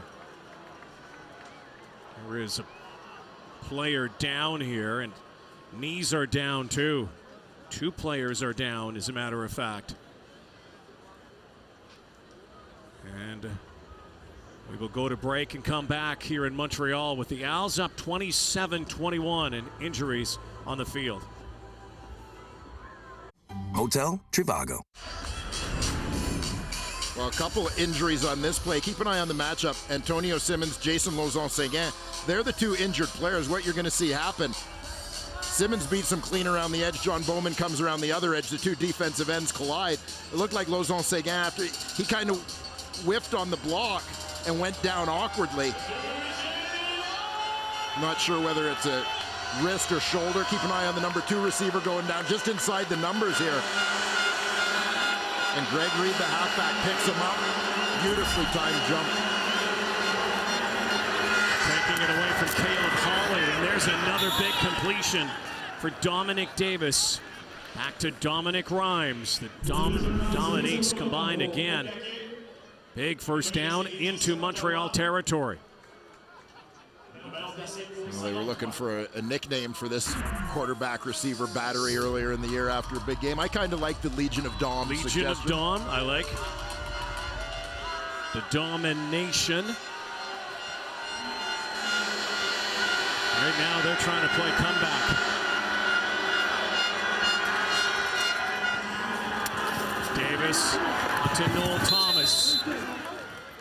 In a few games last year before getting injured, back on the roster, back contributing with the Redblacks, and of course they needed some receivers in the offseason with Greg Ellingson going west. Deontay Spencer off the roster.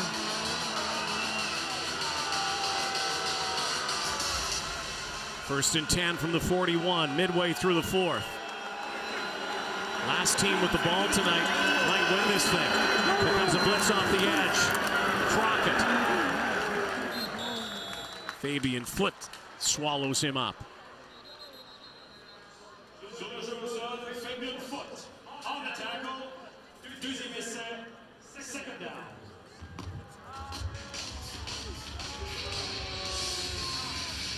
With Jason Lauzon-Seguin going down, by the way, Evan Johnson, University of Saskatchewan product.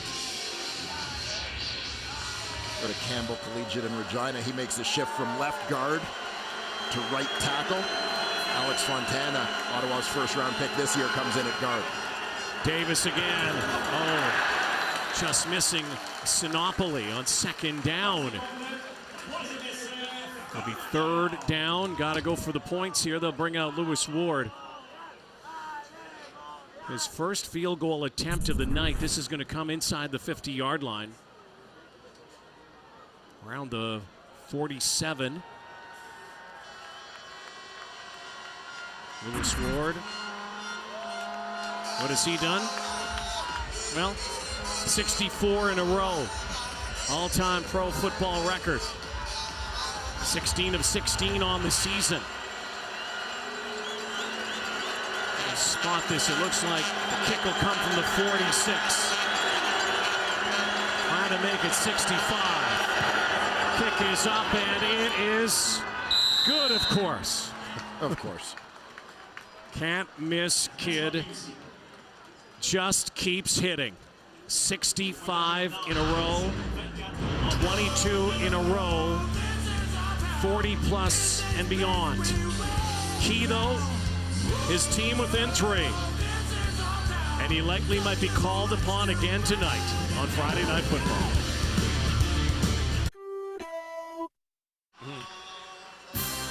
Back in Montreal, the Hlinka Gretzky Cup comes your way Monday as the world's elite 2020 NHL prospects go head-to-head. Best-of-best showdown, Dwayne Ford. Finland, Team Canada. 9:30 a.m. Eastern, 6:30 a.m. Pacific, only on TSN. Lights are on in Montreal tonight. Friday night lights. Good one here cooking. Antonio Pipkin and his offense back with the ball. Little read option. Pipkin scrambling now and throws it away.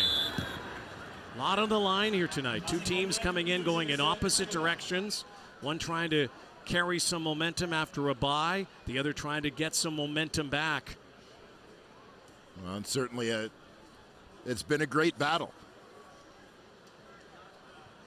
Again, speaks to how tight things are in the Canadian Football League in terms of competition, just competitive level, competitive balance between teams. And even the two teams that raced out to great records now coming back to the pack a little bit. Winnipeg in the West, Hamilton in the East. Both losing last night, now 5-2 records. Pipkin. Oh, big toss and dropped. Incomplete, looking for Cunningham. And another huge defensive stand by the Ottawa Redblacks. Will bring the punt team out. BJ Cunningham, 2 receiver, just under the numbers in your picture. Getting into the danger zone there. Fernandez, the middle linebacker, just waiting for him. Another one of those hard hitters. Guy who's made the biggest impact tonight on special teams. 3 yards away from the Ottawa record, likely on this return. Devontae Dedmon, although this is off the side of the foot. Here comes Dedmon. Got the 3, just gets the 3. Big night for him. Ottawa has the ball. Down 3. Let's go down to John Liu with an important update on Vernon Adams. Well, thank you, guys. And an Alouettes official has confirmed that Vernon Adams is indeed undergoing concussion protocol in the Alouettes dressing room. The slight delay that's followed the sequence during which Adams Jr. was injured was indeed the concussion spotter on duty, flagging down, buzzing the Alouettes at their sidelines that Adams Jr. should be removed from the game, which in fact he has. He's now been in the dressing room for roughly a full quarter now, guys, and so I'd say that return is doubtful, extremely doubtful at this point. 5:23 to go. Really tough news for the Alouettes to swallow with Vernon playing so well. Hard hit. Davis, read option, gives it off to Crockett. Barrels. One first down play establishes the ground. They could probably go to the ground again here. 2nd and short. Yeah, put themselves in a good position with that first down production. Little misdirection behind the line of scrimmage. A couple fake handoffs to receivers in motion, trying to create some space, open up some gaps for John Crockett between the tackles.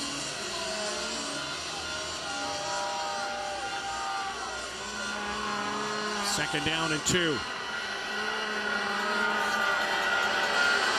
Percival Molson Stadium pumps up the volume. Read option, Davis. That had to be caught. Another drop, Noel Thomas. It's 3rd down and 2. Now you have to punt the ball away in this field position. And that was so catchable. Another drop here. Yeah, both teams' quarterbacks have experienced some of this with the drops. 4th drop now for the Redblacks. See if that comes back to hurt them. It'll be up to Pipkin to close this out. Kill some clock. Shakir Ryan. Downfield quickly are the Redblacks. Shakir down the sideline. Knocked out of bounds. And wanted a call. And there was a flag that came down. You can add 15 after that extra hit out of bounds by Nigel Romick.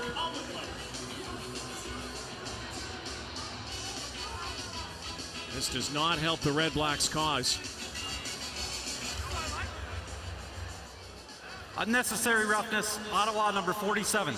15-yard penalty, automatic first down. We'll take another look at the tail end. This one. Just that little extra tug on these sidelines. Very cramped confines. And you know, you get the speed guy and you're worried that he's going to beat you around the corner, but both players were pretty much standing on the white stripe before the tackle was initiated. Saw Bob Dice's reaction. He said, really? Now it's up to Pipkin to let this clock bleed a little. He comes up throwing. And it's, should have been picked. There have been so many balls that have been dropped tonight. DeAndre Montgomery, that was easy pickings. Missed opportunity. That might have absolutely changed this ball game. He had running room too. Montgomery is like a center fielder getting a jump on this one. Ball pops up in the air. I think he was maybe looking at where he was going to run with it. As receivers are occasionally guilty of running before they catch it. For a game with so many outstanding highlights tonight, grabs and special teams plays, there have been a few not so great highlights tonight. Not so pretty moments. No. Could become costly for both sides. Montreal took a timeout.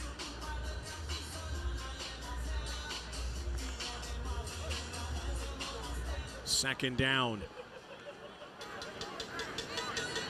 Lucky they didn't have that picked off.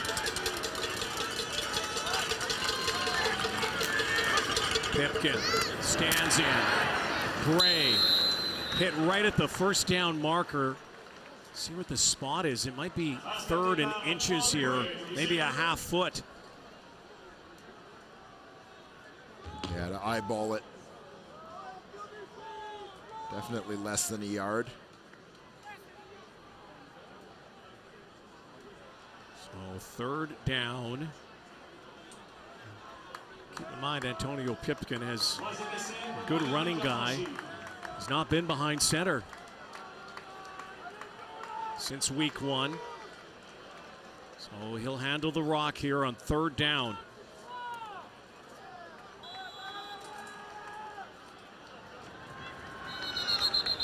And they'll rush to that line. We saw that with Vernon Adams. And they will wait on this play because the 3-minute warning is now upon us. This one's still up in the air, up for grabs, as was this ball, which could have changed things considerably for the Redblacks. No 3-minute warning from Montreal. Friday Night Football.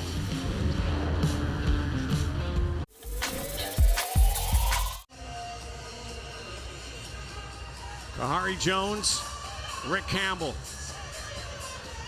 Chess match continues here tonight. Violent chess match. Is Kahari Jones dancing? He's always dancing. And there's Vernon Adams back. Apparently underwent concussion protocol. Here is a key play. 3rd down and inches. When Adams was in, these were not gimmies by any stretch. Here's Pipkin behind center. And now he's waiting. he goes forward and gets it. A little more push this time. Clock comes down to 2:45 as Montreal tries to preserve a 4th straight win, move within a game of the division-leading Hamilton Tiger Cats. But that is really tough news for the Alouettes, in particular Vernon Adams. It has not been an easy ride for this guy since he came north of the border. Yeah, a guy who's really, you know, a guy who is sort of pegged to be an instant star in the Canadian Football League when there is very rarely such a thing at the quarterback position in this league. It's been, as you said, a rather circuitous journey to finding success after a couple years in Montreal, then off to Saskatchewan, then Hamilton.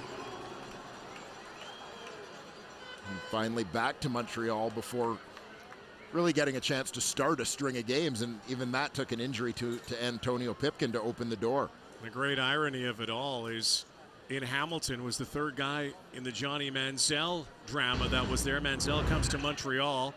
Adams eventually comes here, takes over the job after Pipkin went down. You still following along at home? Then Pipkin comes back tonight after Adams goes down, and that 6-2 record, look what everybody else has done in the quarterback carousel that has been the Montreal Alouettes. Yeah, I think it speaks volumes. You know, and even looking ahead with the guys they have here, in particular Adams and Pipkin. Pipkin with a couple of wins last season in a year where wins were few and far between. They have to feel pretty good about those guys on their depth chart. Matthew Schiltz, the number 3 man. Just released Brandon Bridge. Pipkin coming back, so Bridge is available. He's out there. Corey Tyndall limping gingerly to the sideline. And should Montreal hang on for victory tonight, Adams would get the win as he was the starter. You heard Matt Dunnigan say before the game it would be the first time, if they get the win, the Owls have had a quarterback lead them to 4th straight wins since Jonathan Crompton. Only 2 other quarterbacks have ever done that. Tracy Ham and, of course, the legend Anthony Calvillo. But there's still a lot of time left here. 2:35. 1st and 10. I wonder if they'll keep it a little more conservative after having a near miss on that pick. And they'll keep it on the ground for Stanback. So probably the biggest play right now for this defensive unit, Noel Thorpe and the Ottawa Redblacks. Stop here, they get the ball back. With Antonio Pipkin in on 2nd down, the Owls are only 1 for 7 on 2nd down.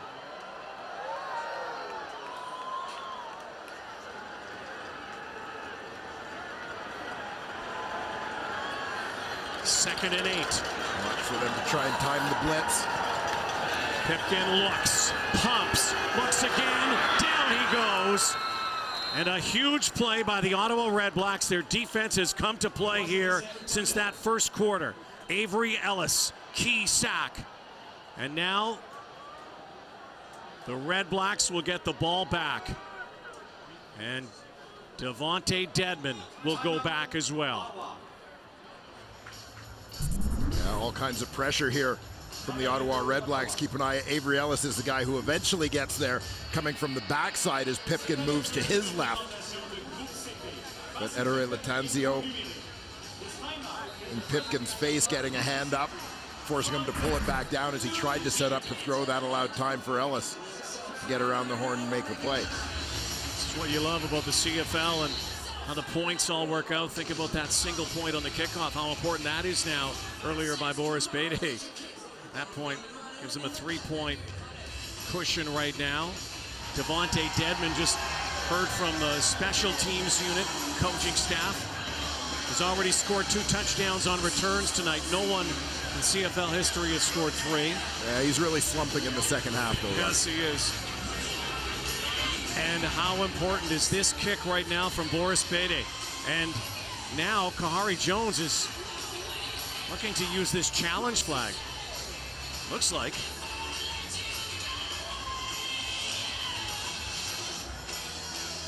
Curious that he has it out of his pocket. Threw it on the ground, then Did he pick it up? We'll know in Montreal a moment. is challenging that their receiver number 87 had defensive pass interference committed against him. We'll review the play.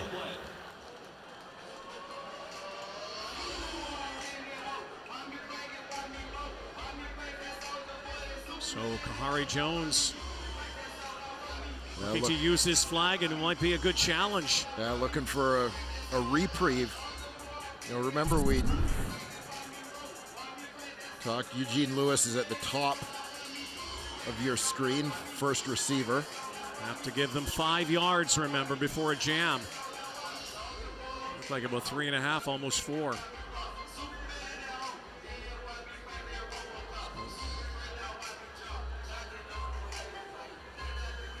You may have a case here. You know, remember we discussed earlier when on the play where Vernon Adams got hurt on the hit from J.R. Tavaya, whether they should be challenging to look for roughing play there. But you want to save it until a key time maybe. Here's Dave Foxcroft. Clarify what's going on down there. After review, the ruling on the field stands. Montreal will lose their final timeout. Well, you have that challenge flag in your pocket the entire game, though. You kind of save it for a moment that you might need it. So now 2 returners back, and again, protecting those corners, those coffin corners. Devontae Dedmon. Ottawa franchise record now tonight in kickoff return and kick return yards. Breaking the record, Deontay Spencer. Second most in CFL history tonight. Beatty, towering kick. Bobbled, muffed, Dedmon does well to hang on. Hangs on, Devontae Dedmon.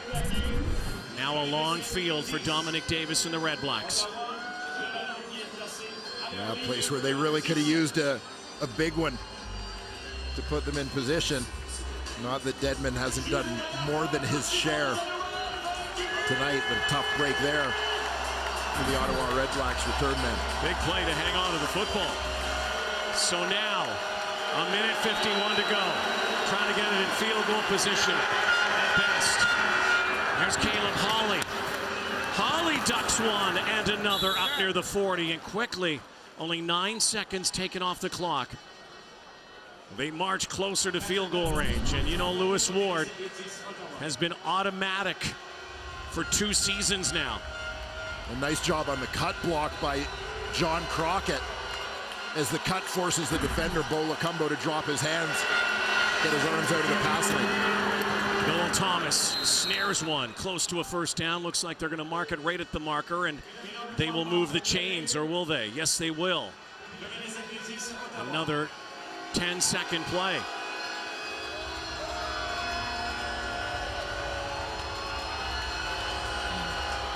Lewis Ward warming up on the sidelines for a potential game-tying field goal. Enoch Mwamba shows blitz. Davis chucking again. Hawley takes a hit. Picked up about 8. Lots of time here. Redblacks were just trying to get in field goal position, but they got a chance to take this to the house and win this game here on this drive. And for some of the drops we've seen tonight, you see Caleb Hawley, as soon as he came down, he knows contact's coming, got 2 hands on that ball immediately. 2nd and 2.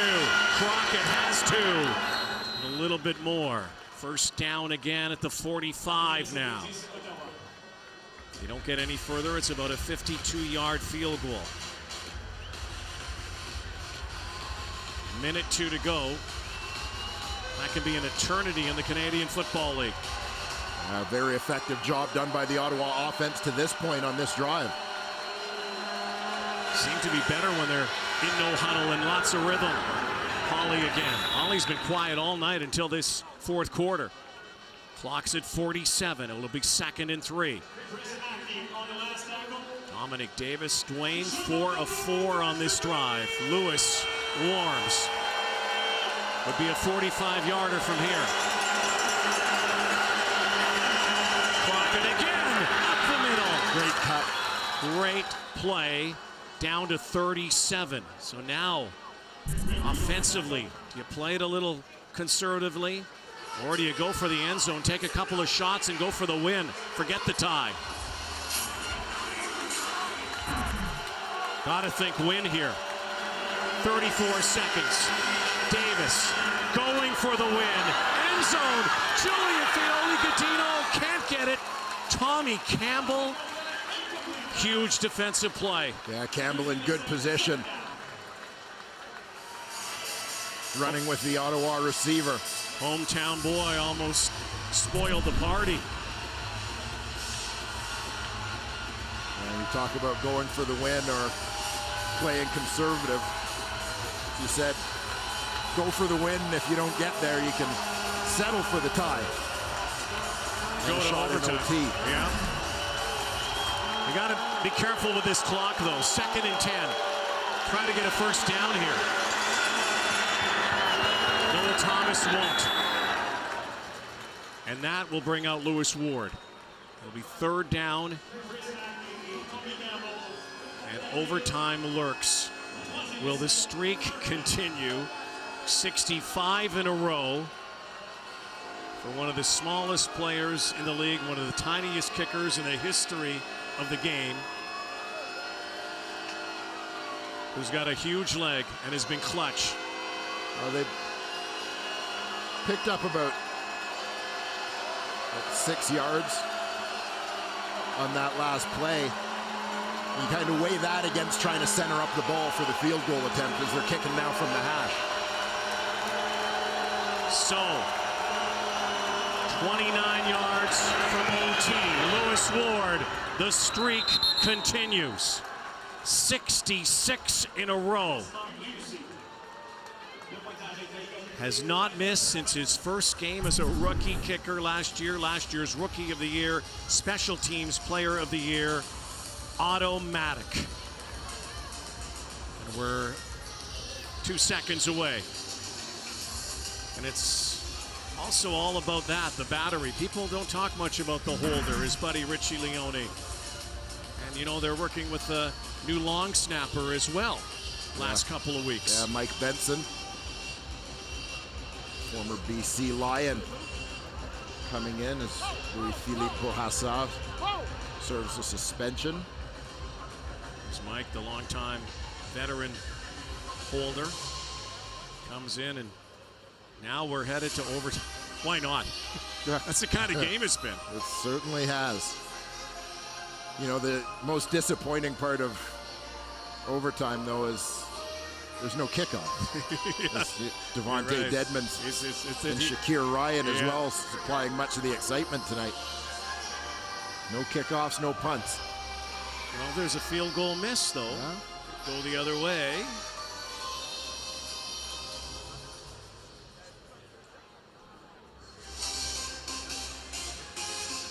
Well, there's still at least one kickoff left here. Shakir Ryan back. Then we'll go to the shootout.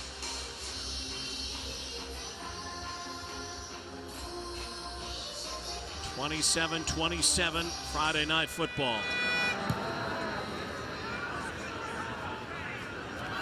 Now they're going to set up a block here, a few blocks for Shakir Ryan's going nowhere.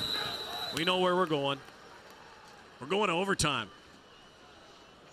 And we'll go to commercial and come back. Antonio Pipkin, Dominic Davis in a shootout here in overtime on TSN's Friday Night Football.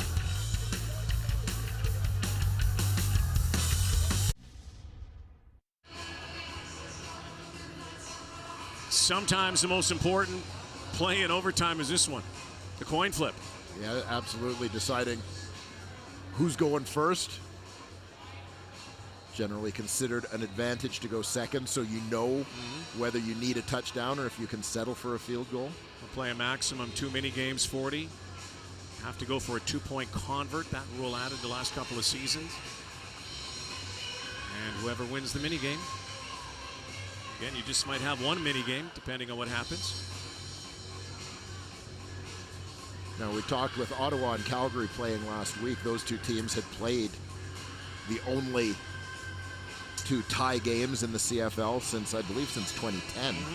Ottawa 2-3-2 overtime. They've played a few of them. We've got a few of those the overtime coin games. For overtime, the league logo is heads. The team logo is tails. Ottawa, you're the visitors. What's your choice? Heads. Heads is the call. It's a tail. Montreal, you've won the toss. You can't defer. So you want to play defense? You want defense first. Okay, what end would you like the mini game to be played at? At this end. Okay, Ottawa will start the mini game at this end. Now the advantage, obviously, to go second, see what you have to do, but we've seen a lot of overtimes where the team that goes first takes that first punch, has been able to win. This is our first overtime of the 2019 regular season. And the Ottawa Redblacks, Monte Dedman. The streak. Talking with Marcel Desjardins, the general manager of the Ottawa Redblacks. What a find this guy's been. Think about it. Ottawa GG kicker, phenomenal U Sport kicker, wasn't given a chance to make the team CFL roster. TD Place Stadium. Security guard. So they go from the 35. Davis operates. Far side. Julian Feoli-Godino. Sure tackle in space out there by Ryan Carter. Limit the damage. It's always interesting the play calling that goes on in OT as well. Some teams like to go take a big shot. Others like to nickel and dime. Bottom line is you got to get some points here. Got to put some points on the board if you're the team initiated. That looked like a first down. Noel Thomas, they'll mark it at the first down. Marker just inside the 25. Dominic Davis seems to get more authoritative as this game goes on.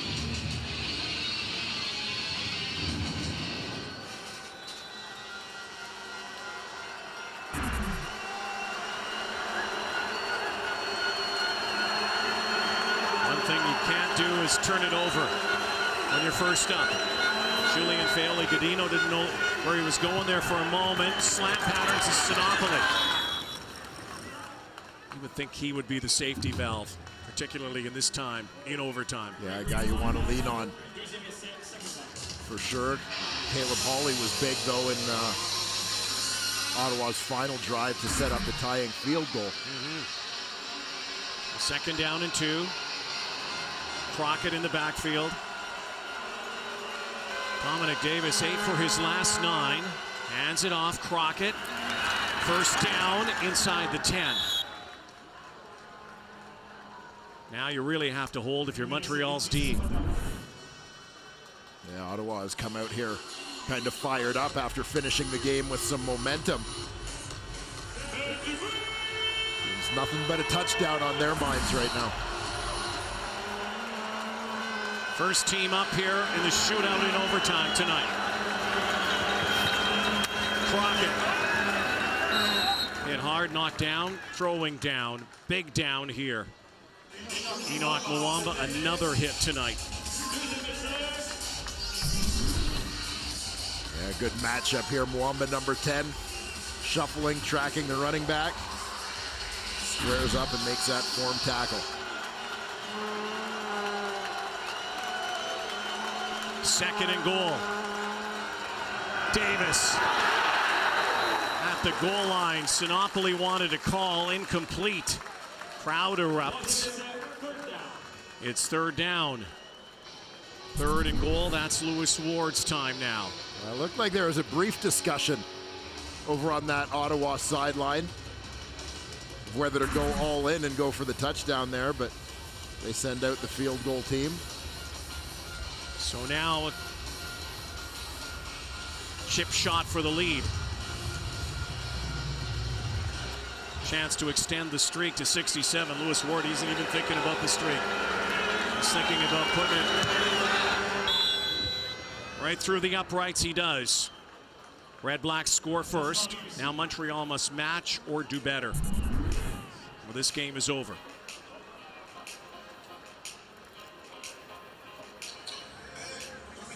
Makes you wonder about Antonio Pipkin's mentality. A guy who's, again, shaking off rust, hasn't played since game 1. Now thrust right into the fire. Yeah, I thought that the Alouettes did a nice job.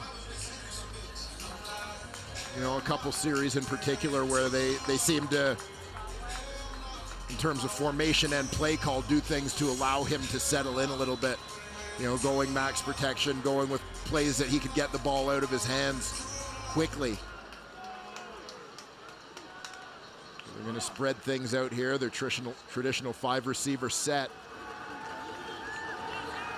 Stand back in the backfield for blocking help. Pipkin, dump it off to stand back. Bad toss. Good news for Pipkin and the Owls is if they do stall, you're in instant field goal range in the shootout. But yeah, again, the value of winning that coin toss and being the team that goes second on your first shot here.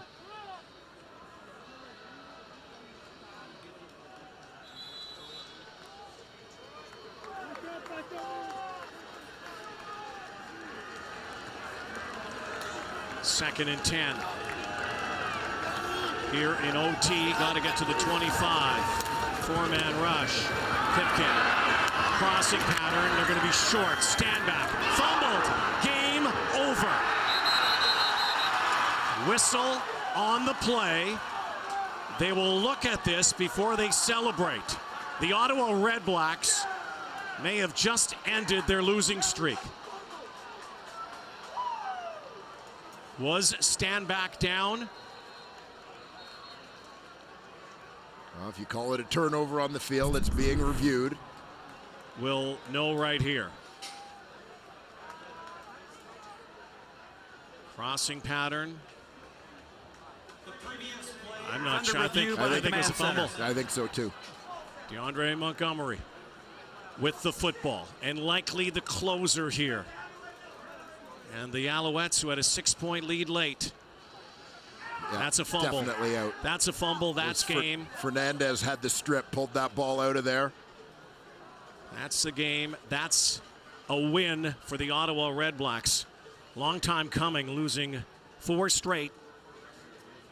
Record goes to 3-4. Montreal will fall to 3-3.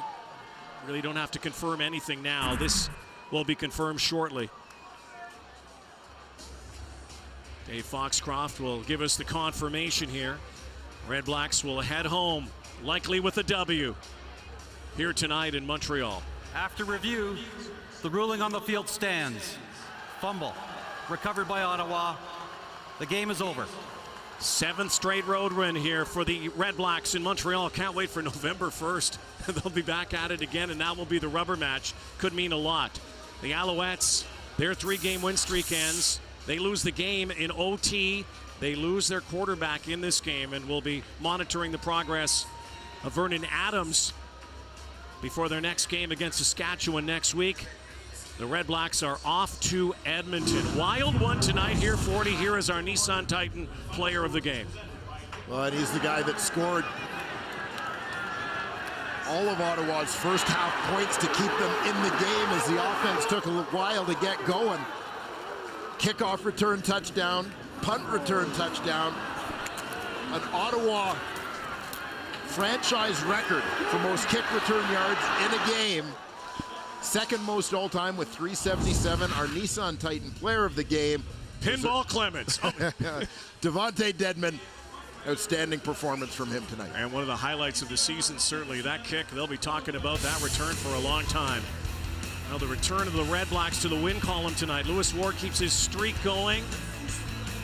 And the Redblacks end their losing streak. Disappointing one for the Alouettes, who lose Vernon Adams. Looked good early on for them. Tomorrow, live mic game. Eskimo Stamps, Battle of Alberta. Overtime, first one here tonight. Crazy game in Montreal. The Redblacks win 30-27. Coming up, Sports Center. Good night, everybody. Here's Dutchie and Natasha.